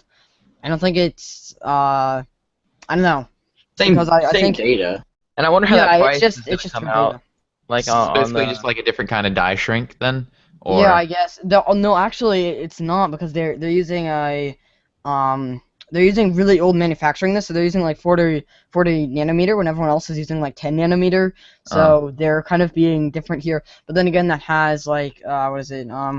Lower error rates, but it also costs more. But this 3D NAND might make up for that. I'm not sure. yeah, we'll have to see how well it turns out. I don't know. Nobody knows. It's a mystery. I think we should let's what do we got next here? Oh yeah, next topic. Let me go ahead and see what's So we went in and went through our main topics. So let's see. Do you guys want to do? Let's see. How about PC gaming hardware worth $21.5 billion? Heck yeah. Sure. Let's do Alright. that. So I actually have this pulled up on my screen right now. If you want to Oh, look okay. at. Oh yeah, I'm gonna go ahead and do it on yours. I think my Chrome is Um, crashing. There you go. So here we No. go. So it's No. worth a lot of money globally again, and this is what we were talking about before. You're getting a lot of people that are like extreme gamer. I wouldn't say extreme, but like the more hardcore gamers and stuff. They're building nicer and nicer rigs, and the casual console customers are moving to mobile, and the lower end PC people are actually moving up, and some of the non-committed PC gaming people are moving to like mobile, while people with mid-end are moving up. Hey, can you guys hear me? Yep. My Chrome may be crashing. Give me like 2 minutes. Okay. All right, Right, give me see. the- So where are we? So yeah, this is kind of interesting because again they talk about how PC can drive 1440p and 4K, which is kind of funny, being that a lot of consoles can't even drive 1080p properly right now. Oh yeah. Yeah, so we aren't going to go into that whole PC versus console discussion too much here because that could cause a bunch of controversy. But Flame bait. basically, PC has a lot of advantages over console. And I think we have 5 PC fanboys here, so I mean, talking about consoles, I think they're probably gonna get crushed if we do bring up that topic. yeah, basically. Throwing that out there. Anyways, we're back on topic. Tech on Ha topic. ha ha. Anyway, so about like what was it? This is already what? Is it like twice the market value of consoles, and yet PC gaming, apparently it's supposed to I don't know, go down or go up or something. It's already twice the value of console gaming. I mean, Well, yeah. So I what? think one of the things we're I seeing can't believe here it. is This that study. though, like if you think about it, a lot of people, maybe those higher end PC people, are say buying like water cooling loops that are not like closed ones like the fancy ones or something. Say they're buying really expensive ones and they're buying new GPUs, they're upgrading, they're spending a lot of money on it. And don't think that by saying this I mean to say that you need an expensive PC to game. Not at all. You can spend like $500 or something and probably have something that'll play at high or ultra settings on a lot of today's games. But you So I can spend a wonder- lot of money on PC, and it looks like people are doing that. How exactly know are what? they measuring it? I think they're just looking at how much people are buying. That's exactly what I was about to say, because I was thinking, are they adding in people with home desktop users, are they adding in their mouse pads that they buy into that study? I don't I mean, know. Their all fancy computer Razer sales. headset. Scatter, where'd you put the link for the Google Doc? I got it. Thanks. Just go to your drive. It should be in there. All right. Anyways, though, you guys want to go ahead and go over some of the questions we got in the comments section? Yeah, sure. So let's Real quick. open that up here. Alright, I got it. Okay, so, first off, Darude Sandstorm. Okay, so, a question from Right. Eatraw. What are your thoughts on the new Gigabyte Bricks mini PC? Well, Darude Sandstorm.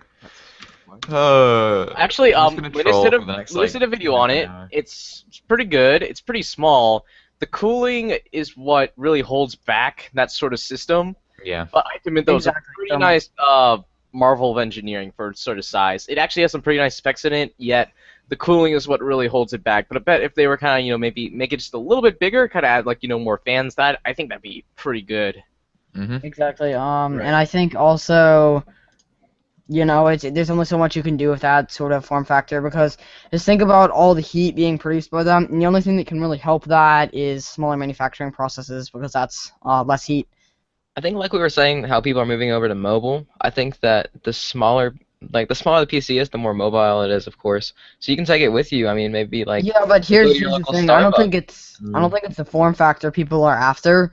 I think it's because you already have a phone. So say if I have a phone right now, just in my pocket, that's and I can true. play, say, my Clash of Clans or whatever on it, why would I want to buy a console or gaming PC for several $100s if I can already do my casual gaming on my device? Now, of course, I don't agree with Right. that at all, because I play more advanced games, like really CPU demanding games and stuff, so I obviously couldn't play those on my phone, but, Of course. a lot of people that are casual, that's what they do. And they already have them, so you don't have to spend any extra money. Well, guys, before we jump over to our next question, I did want to ask, did we cover 3D organ printing? Not No, we yet, I didn't. don't think so. We're gonna have to do that, though. You guys want to hop Actually- in that, or? Let me go ahead and quickly check if we got any new comments on our stream yet. Alright. Yeah, so we have a Let's few see. here. I'll just roll through these real quickly here. We have, is this going to get re-uploaded to YouTube? Yes, it is. It is. It's gonna Oh, be on on all of our our channels, channel, so go check it you out. can watch if it you're 5 watching, share times. it with your friends. Yay. Thoughts on new NVIDIA cards. Let me see what else. I think they're going to be pretty good. Yeah, we're gonna do the new NVIDIA cards in a little here. Gaming PCs are obviously superior.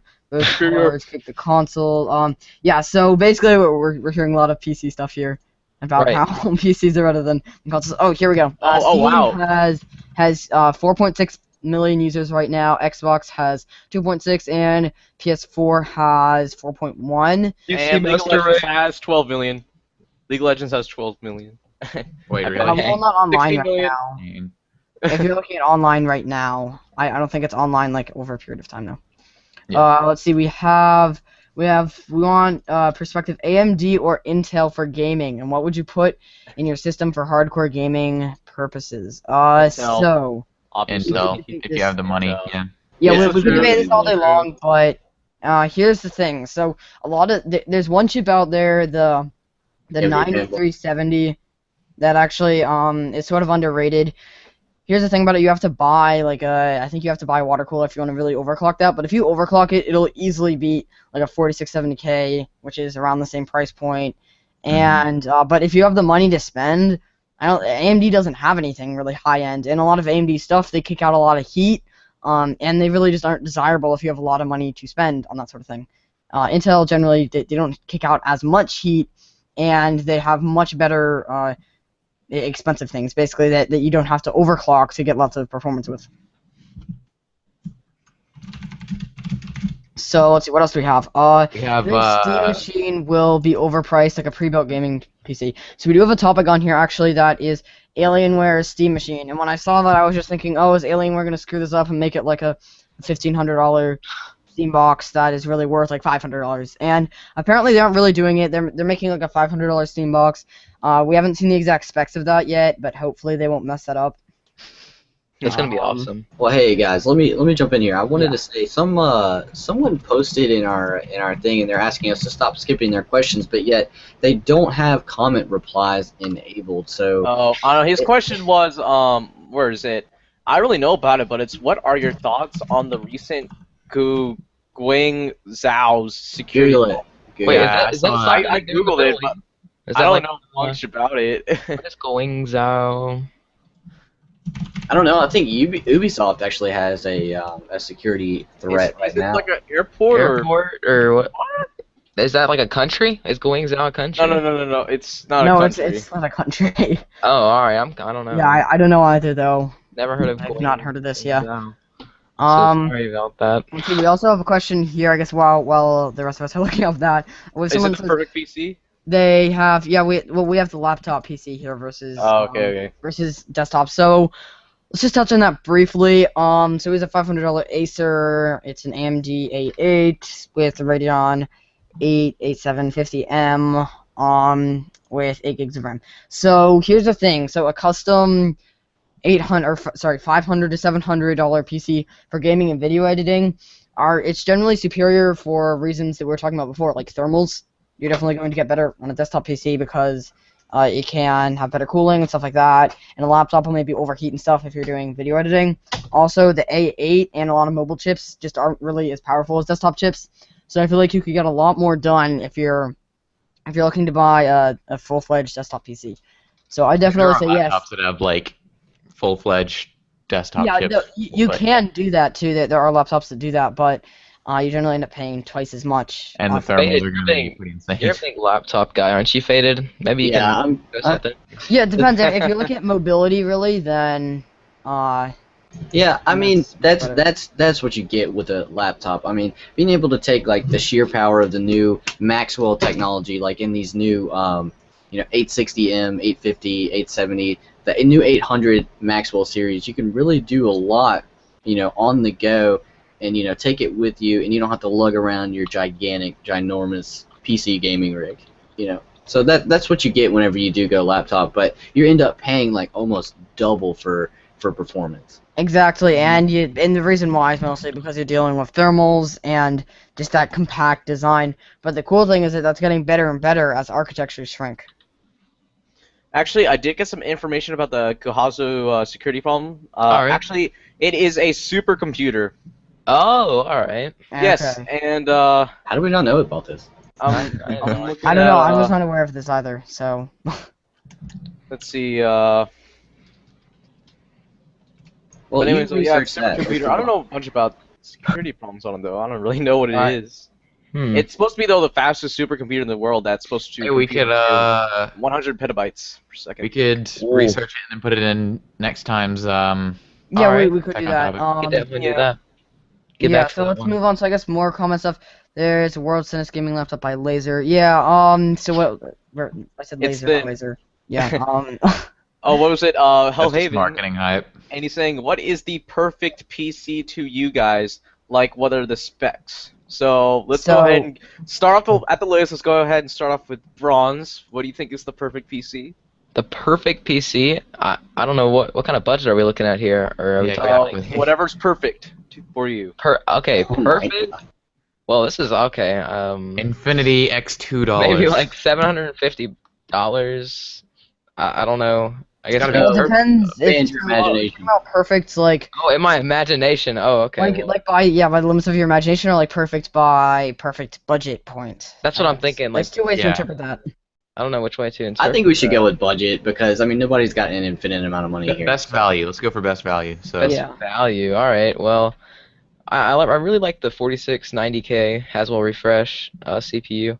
That one seems to be one of the most advanced that I've seen, and it looks pretty awesome. Don't know how well that fit in the $750 budget, but when you pair that with maybe an R9 280X or an R9 290X, Exactly. you're gonna be I'd getting agree with you there. a lot of performance out of it. And then I definitely never go overkill on the RAM. 8 GB is usually what you're gonna get out of a good gaming PC right now. You're definitely not gonna need 1600 much more megahertz than that. Cat C9. Yeah, if you're looking, yeah, that's perfect. So Yes, low CAS latency.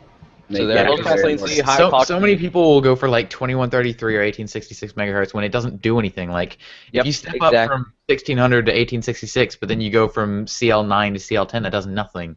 Well, Like, people will be like, yeah, this is well, what are you talking? 1866. I'm gonna own. You can overclock them and then lower the timings, but Yeah. they Like- have the better. They're more able to be able to withstand that than. Because Basically, that's what, one has the best ratio. yeah, that's what I did. Is because Yeah. my RAM kit was actually supposed to be 1600 when I bought it, but I installed it, and because of the chipset limitations, it went down to 1333. So then I had to re-overclock it and readjust the timings, and now it's perfect. I have it Do at you not have an 1600 CL9. XMP profile? No. I should probably enable that.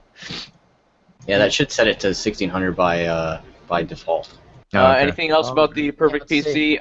Well, no, sorry, best value. I'd say a 1 terabyte hard drive. It's pretty good. Definitely. And Maybe, an maybe an SSD if you could afford it, but there's Yeah. that. Yeah, Motherboard.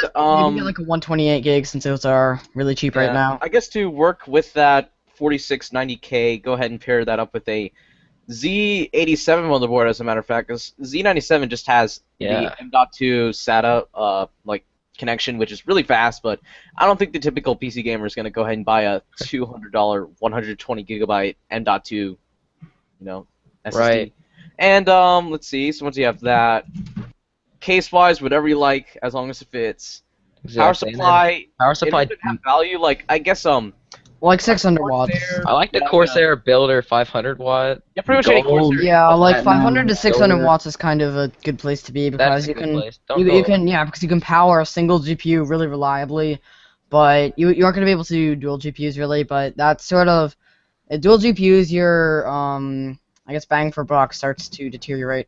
So how low do you go on bronze or gold? How low do y'all? What is your lowest recommendation? Well, Bronze, bronze right? and just 80 plus in Titanium. general is fine. I'm always a fan. Any of 80 plus bronzes. is fine. You know, Probably. any bronze, it depends. Except for 80 plus, My- you I Actually, mean, my power anything supply- that's 80 plus. So the whole 80 plus thing is to get over 80% efficiency. Yeah, but I and- think a lot of the power supplies that aren't 80 plus bronze, silver, whatever, just like 80 plus, some of them are actually pretty bad. I mean, yeah, because you can have regulatory issues like voltage fluctuations. Yeah. You might still get the 80%, but then you have maybe too much. At one point, Mhm. or it's firing too many volts at one point, and then right, you're and then you have the issue of multiple slowly rails and weakening stuff. your Yeah. card.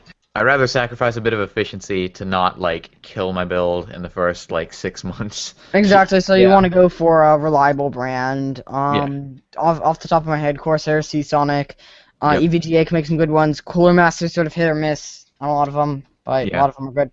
So, let's see. Let me go through a few of the comments here. Best liquid cooler for a CPU and a GPU. So GPU liquid cooling is kind of interesting because you do have to mess with that, I think, a bit. With Well, like, I think there's you have to isn't do a it fucking loop. I think NZXT-G something?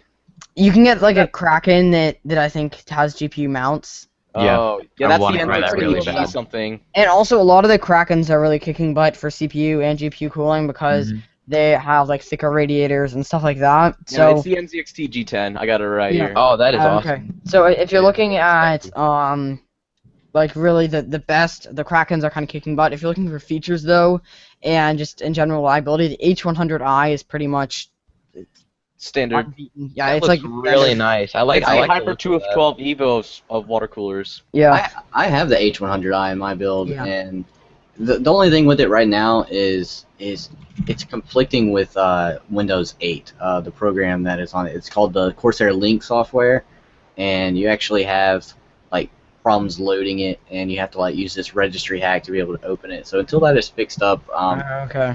I mean the Kraken is really nice. I really like the Kraken. Yeah, I like the looks of that. Yeah. So let's see. So Best it's one of the manufacturer. only. Oh, sorry. No, you can say what you're gonna say.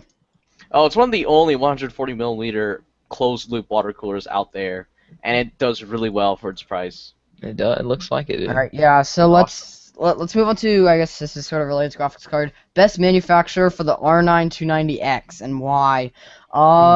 Sapphire I go ahead? is up there. Yeah, the I was gonna cooling say design. Sapphire. And what else is good? So MSI also makes some pretty good ones. They're generally Yeah. cheaper than a lot of the Sapphire ones, I think. And Asus has some, but those are really controversial because those coolers, they're meant for NVIDIA cards. I was gonna say big one, XFX, big one. Oh, XFX. So yeah, they're really good because of their lifetime warranty. However, I've heard some issues with their coolers and stuff. They're silent, but I heard there were like some performance issues and stuff like that. But a lot of people are really satisfied with their FXX or FXX.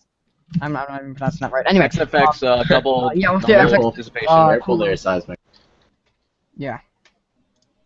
So I was what saying else? like, you know, what it was just funny what you said. Oh, Yeah, okay. Let's see. Anything else? Okay. Oh, /687 has a question. Okay. Yeah. So here's my All question. You guys might have already covered this, but Oh, when next do you generation suppose cards. next generation cards will arrive?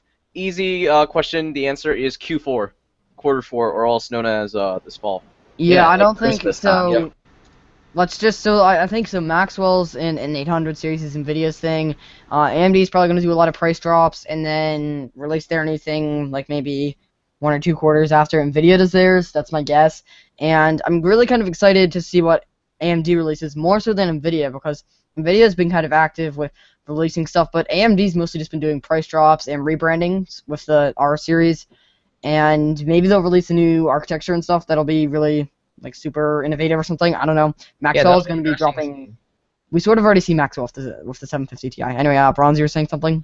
Yeah, it'd be interesting to see like how the AMD cards are gonna pair up with the NVIDIA cards and how they're gonna go like in a boxing, kind of like a head-to-head match, and see like how much price per performance. Because right now AMD, of course, is winning the price for performance match, and what new features are gonna come out in the GTX cards, and so that'll be really interesting to see.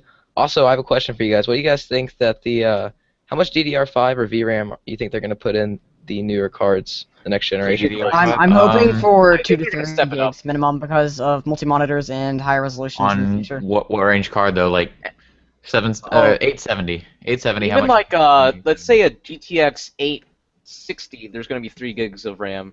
Yeah, I'd hope for that honestly. Maybe even a 750, 650 Ti. No, I mean, 850 Ti. With how cheap this stuff is, they should really be putting more in. Yeah. Agreed. AMD is better about that. Yeah. Anyways, let's see. Are there any other questions? Twin Frozer versus WindForce. WindForce, of course, because their CPU core has course. fans. Let's see. What do you think on 2 Radeon 5 450s in Crossfire? How do you think that performance? Nah. Yeah. Yeah, He's got Crossfire. it here. He's got It's it. kind of like it's kind of like the question we got earlier with that one guy that had like a really underpowered system and he was wanting to get Yeah. like what was it, a 540 or something. It depends. And I just wait In and Crossfire and SLI, they don't really yield a bigger bang for a buck, and you also spend more on power, so it's generally just better to get a single card, so you save on power, and you also Yeah. you leave yourself upgrade room. So maybe if you're stuck with, say, your GTX 780, 3 years down the line, you can just buy another 780, maybe used, and then SLI that, and that gives you a little bit more life out of your rig. Yeah, because like for the price of those two 5450s, and you know you can get it like a Pentium, maybe put a Hyper 212. I mean, even the Pentium, you could put a stock cooler on it and get decent overclocks. So for the price of those 5450s, what could you get? Like 260, R9 265 or whatever. So So there's a much better way to go about that. 750 Ti. No, sorry, 260X. Yeah. Yeah. Yeah. Anyways, should we get back to the articles? Yeah, let's do another topic. Yo, let's do Alright. one more topic, and then I think so. I guess we'll just say this to our audience now. the last 15 minutes of this stream. It's pretty much just going to be talking about what the stream was like. So this is our first time doing it, so we really would be looking for your feedback as to how this went, what can we improve, was the quality good, like the resolution and all that sort of stuff. Also, maybe if you have topics for us to do next stream, we're going to talk about that in the last 15 minutes of the show. But before that, we're going to cover maybe a topic or two. And we'll also be answering questions in that last 15 minutes. So, I got a topic. Sure. Okay, wait. Actually, I have it. So, it's about the Steam Box. So, Alienware is planning to launch a Steam OS Steam Box in less than a year, and it's supposed to total up to $550. And what I want to ask you guys about this is, how do you think this will do compared to building yourself PCs? Well, we haven't seen the specs yet, have we? Actually, I think right now there's an R7 250 in there right now, because someone dissected a Alienware Steam Box, and there's a R7 250 in there right now. You could do a lot better building, and I don't think for people like us that build PCs, it doesn't have much market because it doesn't come with the special Steam OS. It doesn't come with the controller. It just comes with Windows, and you can configure it to automatically open Steam in big picture mode. But really, you could do a lot better for $500. But you have to realize, but this is at such a small form factor, and this is meant to be like, you know, this is supposed to be buyer TV. You can play, kind of like a console, and I think it's actually pretty tough. And not to mention, you also have to have like money for profit off of this. So I think. Yeah, but I don't see Steam boxes. Maybe it depends. So I think this is kind of an enthusiast thing, but game streaming I think is going to become a big thing when they refine that. So I was just messing around with that the other day. And it could be the future for enthusiasts. I don't think regular people would really like the idea of having to set up a PC in another room and then stream it or whatever. But I feel like once it starts working a lot better, just having a tiny little PC with maybe just a mediocre processor in it that does the H.264 recording, or sorry, transcoding, and having that under your PC and then streaming it, or streaming from a PC in another room or something, I think that would be a lot more powerful because you don't have to worry about the thermals of a really, really nice rig. But think about it, like the regular console gamer, you kind of sees this and he's like, oh, this looks pretty nice. It's a PC, it's pretty cheap, it's going to run a lot of PC games, and, I didn't think it'd be something nice to try out or something like that. I think, I think this isn't for people who already have a PC, but, transferring from console to PC, I think this is actually pretty good for its price. I think this is really going to appeal to those people that are already on console, and they're going to get fed up with their console, like either the Xbox or the Xbox 360, and I think this is really going to grab their attention. I mean, as for raw power that's inside of it, yes, you could definitely take $500 and definitely build a better computer, but people already, they like to buy it already built and have everything that they need right there in front of them. That's how most people that are casual attack that. I really think the form factor is really the selling point here. It also looks pretty nice. But, of course, you want something much better for its price. Do they even sell cases that small? I don't think they do. They do, but... Oh, but actually, it's hard to build inside that sort of thing. Yeah. Yeah. Well... Wait, can you guys hear me? It can be done. Yeah, we can hear you. I lost you guys, I'm sorry. It can be done, but it's pretty tough. This for $550 I think is pretty good. However, you can build something much better for the price. Is there another topic you guys want to go over? Well, someone had asked whether they, they're talking about a GTX 780 and a GTX 780 Ti, and whether, it's worth it to go all the way up to the Ti. I think that's sort of an enthusiast thing. Yeah. Depends on what you're playing. Like, really, I didn't really realize how powerful a 780 Ti is till a while back. So I'm like, oh, well, blah, blah, blah. Like, even one 780 Ti basically kills all games at 1440p, which is pretty insane. And then not to mention, even two 780 Ti's do pretty well in 4K. So, a 780 is probably enough if you're going to do 1080p gaming. Well, the jump from 770 to 780 is, like, a whole big jump, but then the jump from 780 to 780 Ti is really not that much, and I don't think it warrants that price premium. You want to hear another question? Go for it. Okay, so same guy, /687. So here's another question. There are two parts. Do you think that the Kaveri APUs were a letdown, and do you ever think we'll see an APU that can max out new titles at 60 FPS? What do you think, Spy Guy? Because this is all you. Oh, it's all me? APUs. Yeah, you do builds with APUs. Well, yeah, but Yeah, I think the Kaveri APUs definitely weren't a letdown. They can max out a lot of new-ish titles, BF4 and whatnot, especially with the optimization with Mantle and everything. They like BF4 can be played at ultra settings, 60 FPS, so that's not terrible for the price of a 7850K. But I think one of the big benefits of the new Kaveri APUs is that you can crossfire with like a 250 and what else, a 240, I think it is. I think it's like most of the R7 cards. Is that you can crossfire, so you can actually upgrade later, whereas it used to be just like, oh, you got an APU, that's an entry-level starting point, but now you gotta, get another $500 to upgrade your motherboard, CPU, and cooler if you want to, and that kind of sucks. So yeah, Yeah. Do you guys want to move on to a topic, maybe? sure. All right, go for Okay, it. so Bronze, this is one of your topics. So Alright. you said that you think that wearable tech is going to be really annoying in the future. Why do you say that? Well, I never actually said that, but that was the article, kind of like what it was based around. 'Cause, we're moving a lot into wearable tech, and one of the things that I've heard is that these watches, they're not going to be ringing like a phone, but they are going to be vibrating. And right now, like how it is with the wearable tech, what I was reading last night is that I guess most of these are in beta, of course. A couple of these haven't been released yet, but without like on Twitter applications and stuff like that, there's not any good settings that just can tweak like your iPhone. You can just tweak which notifications come on and which come off. So like say you get a retweet or something and it buzzes on your watch, that can get pretty annoying after a while. When you get 100 Yeah. retweets a day and it just keeps buzzing off the hook and you can't turn it off unless you completely sign out of your Twitter or you completely delete the app itself. So I think we're going to need to see a lot more tweaks as this wearable wear is coming in, or this wearable tech is coming in. For now, I think it's a good thing, and I think people should be excited about it. But we're going to need to see a lot more tweaks, and we're going to need to see it as it continues progressing. Yeah, but I think this is going to be like, wearable tech I think is pretty good as of right now, but I mean it could be a whole lot better right now. I think there's a I lot of mean, tweaks that need to be done. Like there's a lot of limitations, but that's just because like, you're working on a small screen. But annoying wise, I actually don't think so. I think it'll be pretty good. I mean, so what if you get a tweet or something like that? True. Like say if you get a tweet, you can easily check it on your watch, which I think is pretty nice. But I guess you can, of course, manage, how many notifications you have.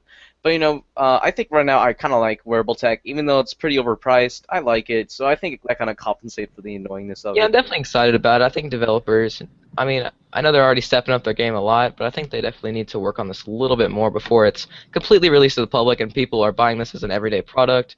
I think they need to add some more settings in and put in some more limits on what this is going to happen, like what's going to happen on these.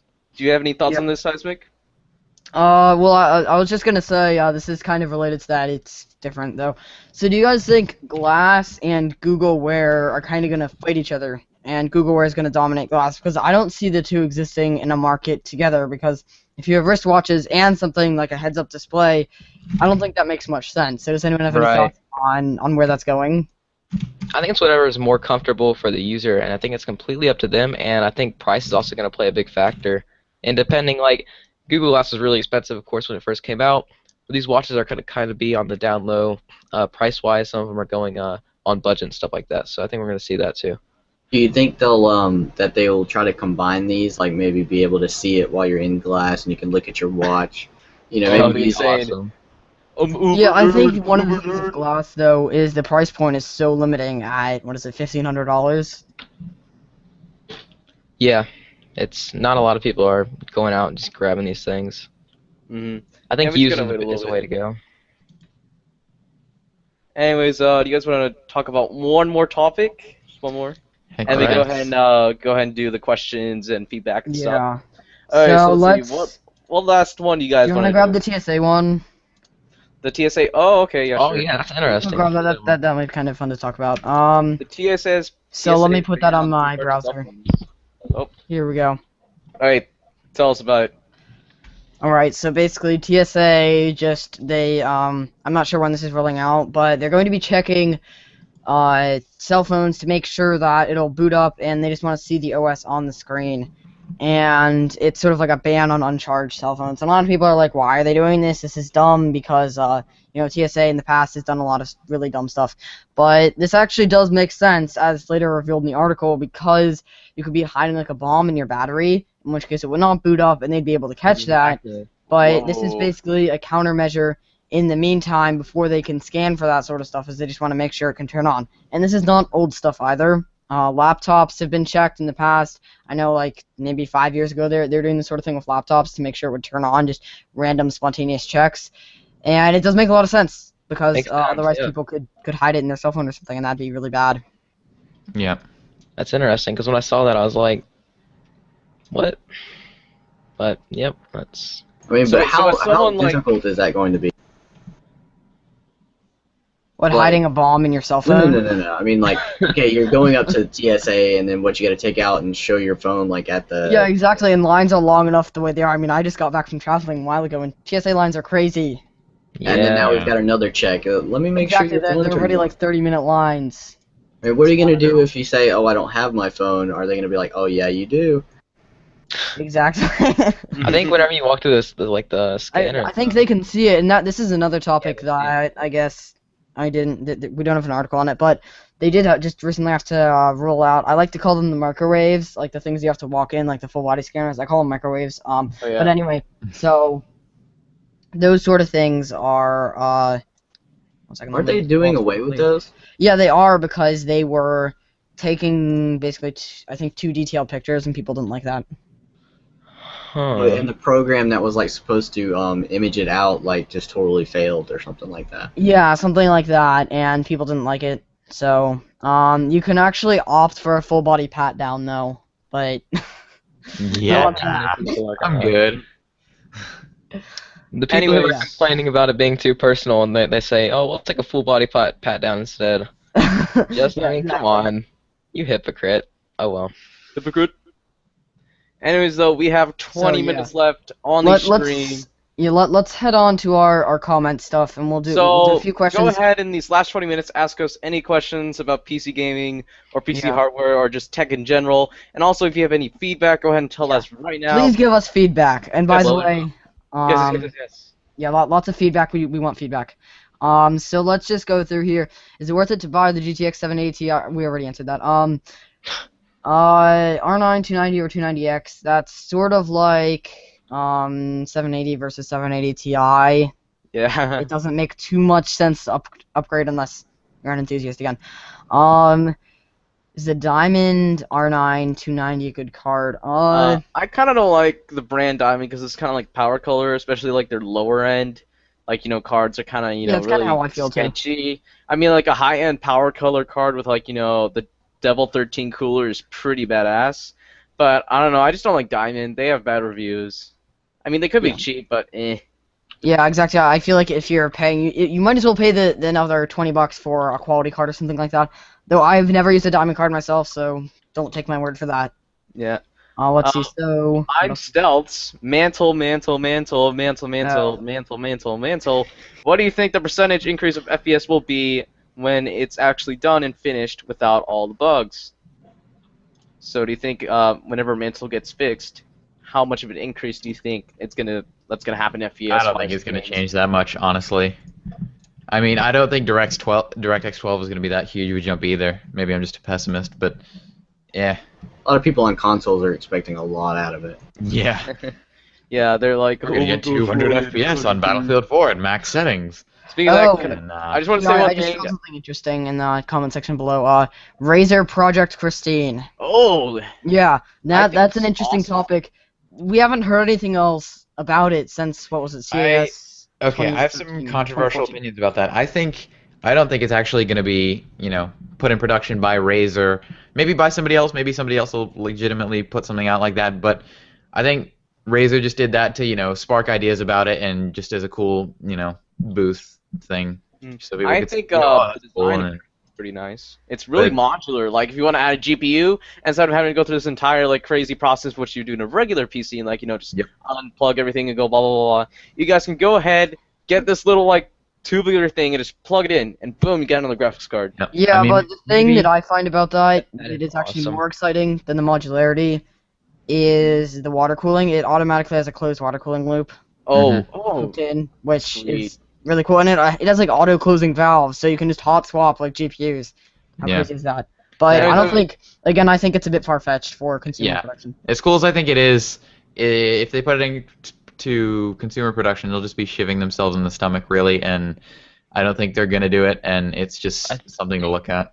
I think if the Yeah. price gets low enough, consumers will definitely hop onto this because like we were talking about earlier, how people are nervous about building their gaming PCs and stuff. Like yeah. just plugging it in. I mean, how much harder can it get? Yeah, really? but even consumers don't even know, like, if somebody was shopping for a PC, just like a pre-built PC, and they Yeah. say, oh, this one has a 4670K, and this one has a, Pentium with a super beefy graphics card, they wouldn't know which one to choose because they're both the same price, So Right.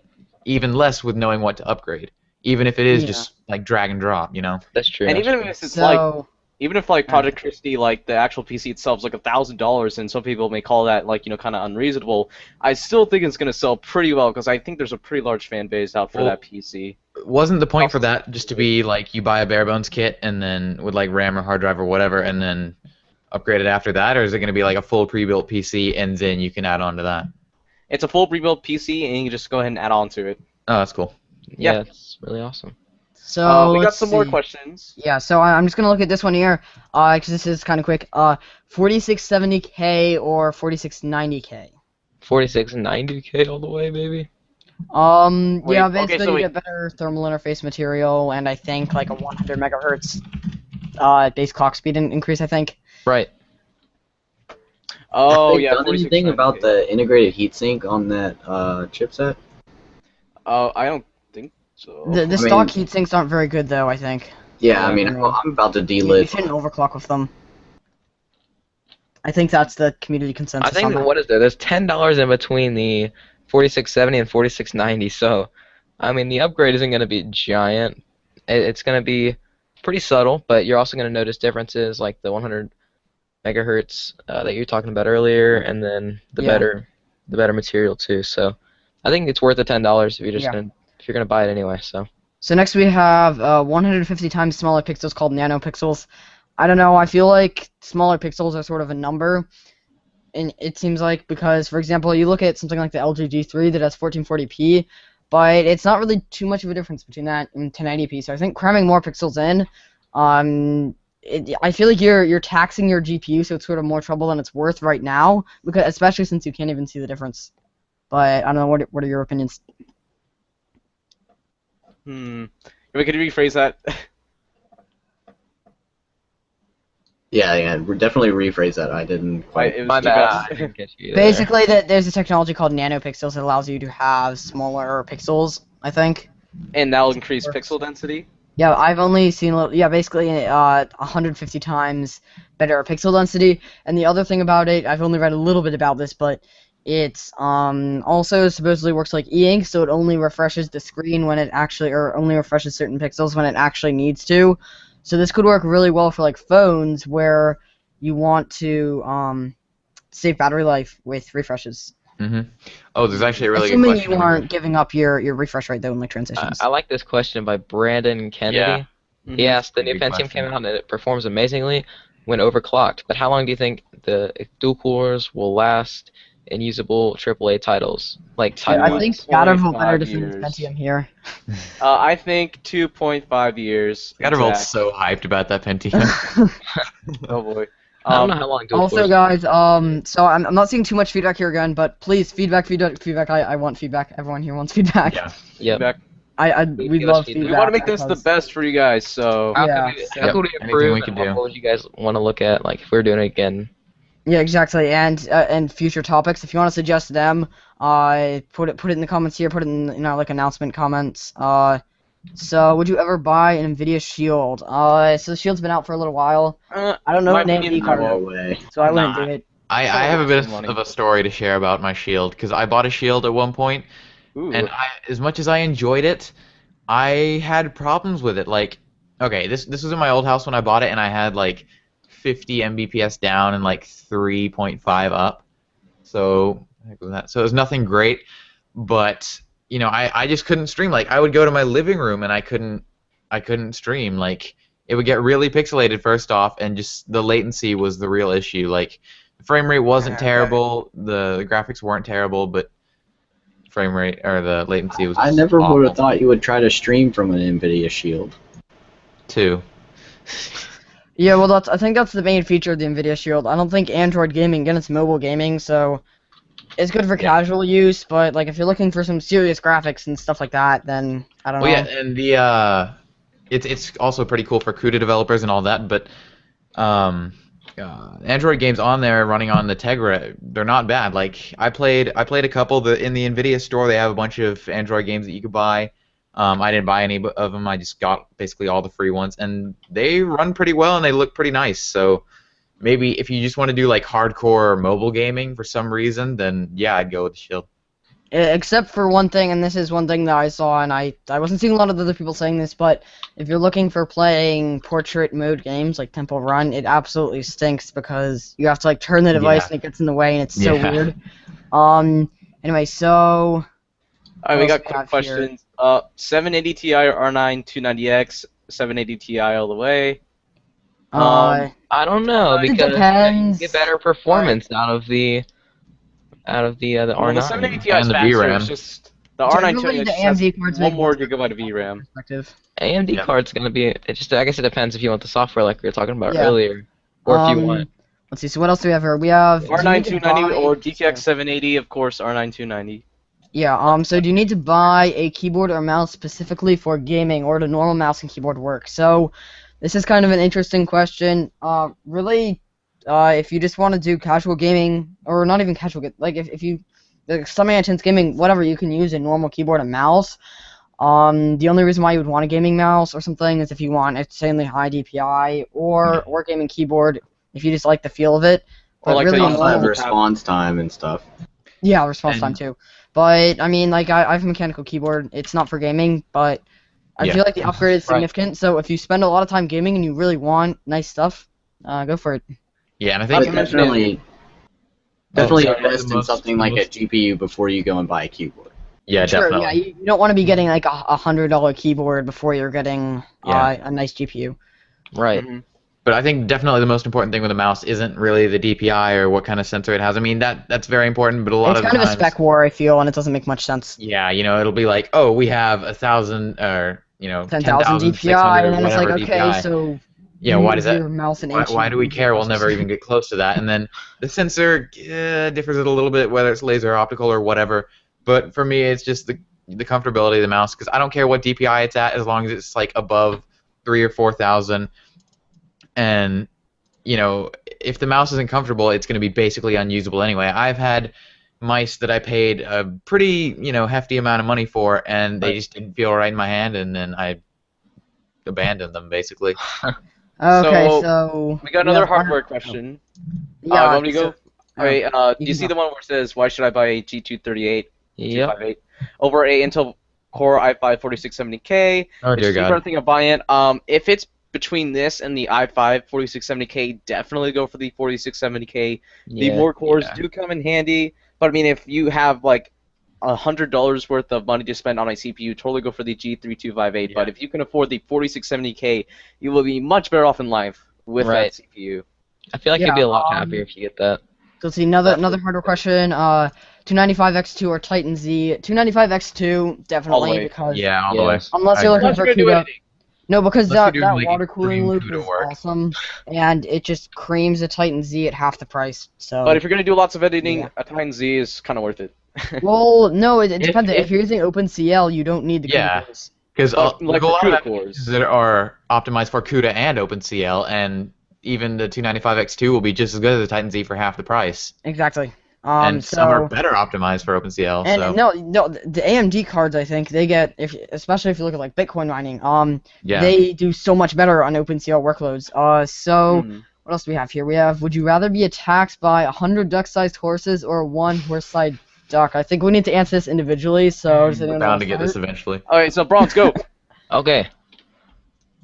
I don't really know. Okay, Spy Guy. One horse-sized duck. FatedCb. No. Neither. Cosmic. Gonna have to say the one horse-sized duck because I don't think ducks could really do that much damage to you, and you could just hide in your house and not Yeah. go outside anyway, guys. Just outside is for. It'd break down it's your a wall, scary dude. place. Well, Yeah, for no, me, just hide in your basement. Bomb shelter.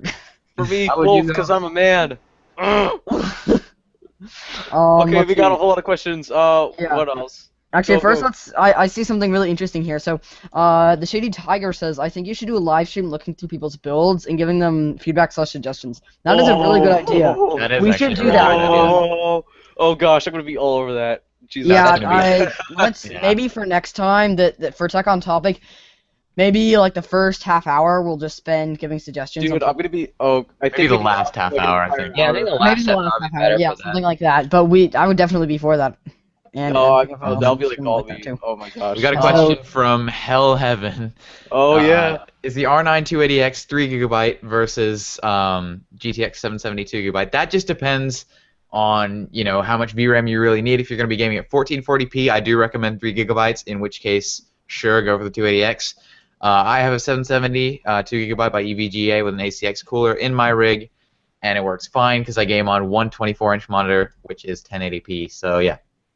Opinions. In my opinion, I'm gonna say the R9 280X just for the extra VRAM, and the they're GTX cheaper. 770 and the 280X are pretty The par on price par. is owning.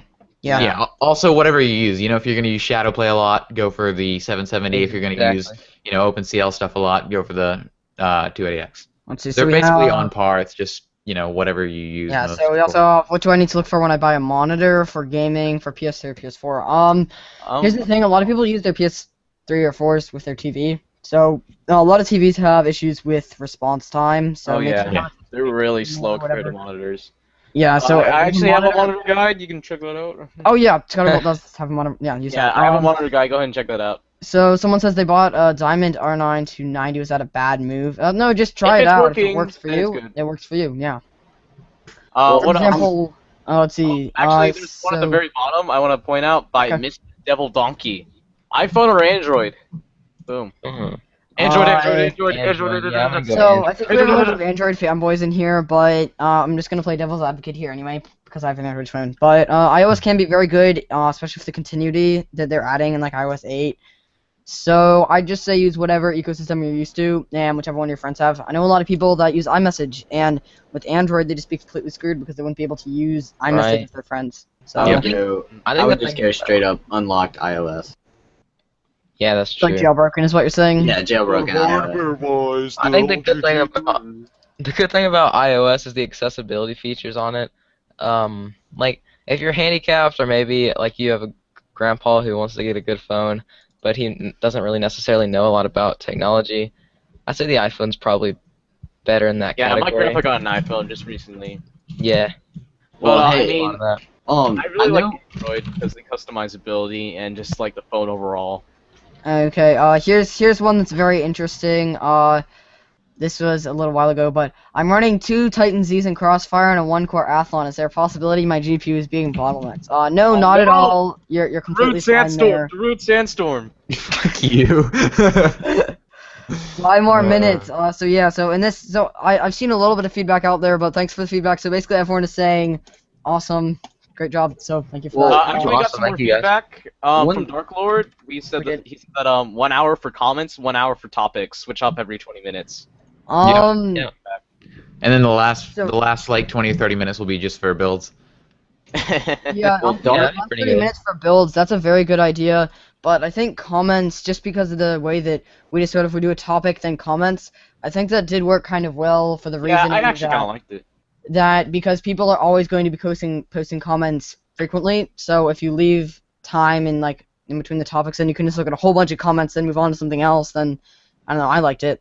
Well, We also I mean, got some more while- feedback. let Oh, me sorry, let me go. jump in here before we. Yeah. I know we've got like 2 or 3 minutes left, but Yeah.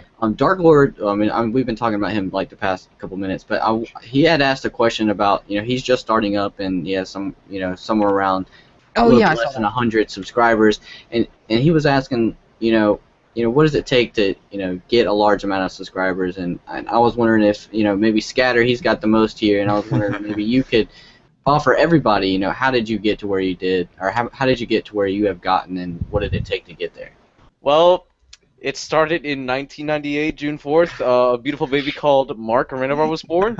And then first he was born, then a year later he got smarter and smarter and smarter. And then as of right now, on December 1st, 2013, a beautiful channel was called Skyrim PC Tech and Gaming, bro.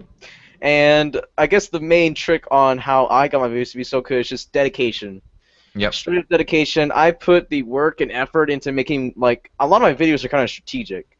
I mean, Story brought a tear I to always my try to eye. find really catch-worthy thumbnails. I always make my tags, like, really specific while still being, like, you know, kind of vague. That makes sense. Let's see. You gotta Specific make your vague. videos high quality so everyone likes them, and of course collaborations are very good because they can also increase your fan base and audience. What else? There's a lot of other like in-depth little things that I did, but I guess we can go over that later since we're kind of short on time. But yeah, just straight up, in short, dedication. I'm not really one that should be talking here since I have the least amount of subscribers of everyone, but just one tip, content is king, so always make sure your content is good and production quality is right. good. I see a lot of people out there that they don't spend that much time editing and stuff. Put the extra time in for editing. I do Yep. it because I'm OCD and I just couldn't upload a video that wasn't perfect or that I thought was perfect Yeah. at the time. So do I that. used to not put that much time into editing, and I've recently started, you know, stepping up my game, and I think it's going to turn out well. Let's see. So- Any other questions? We have one by John, and it's when are you guys doing this again?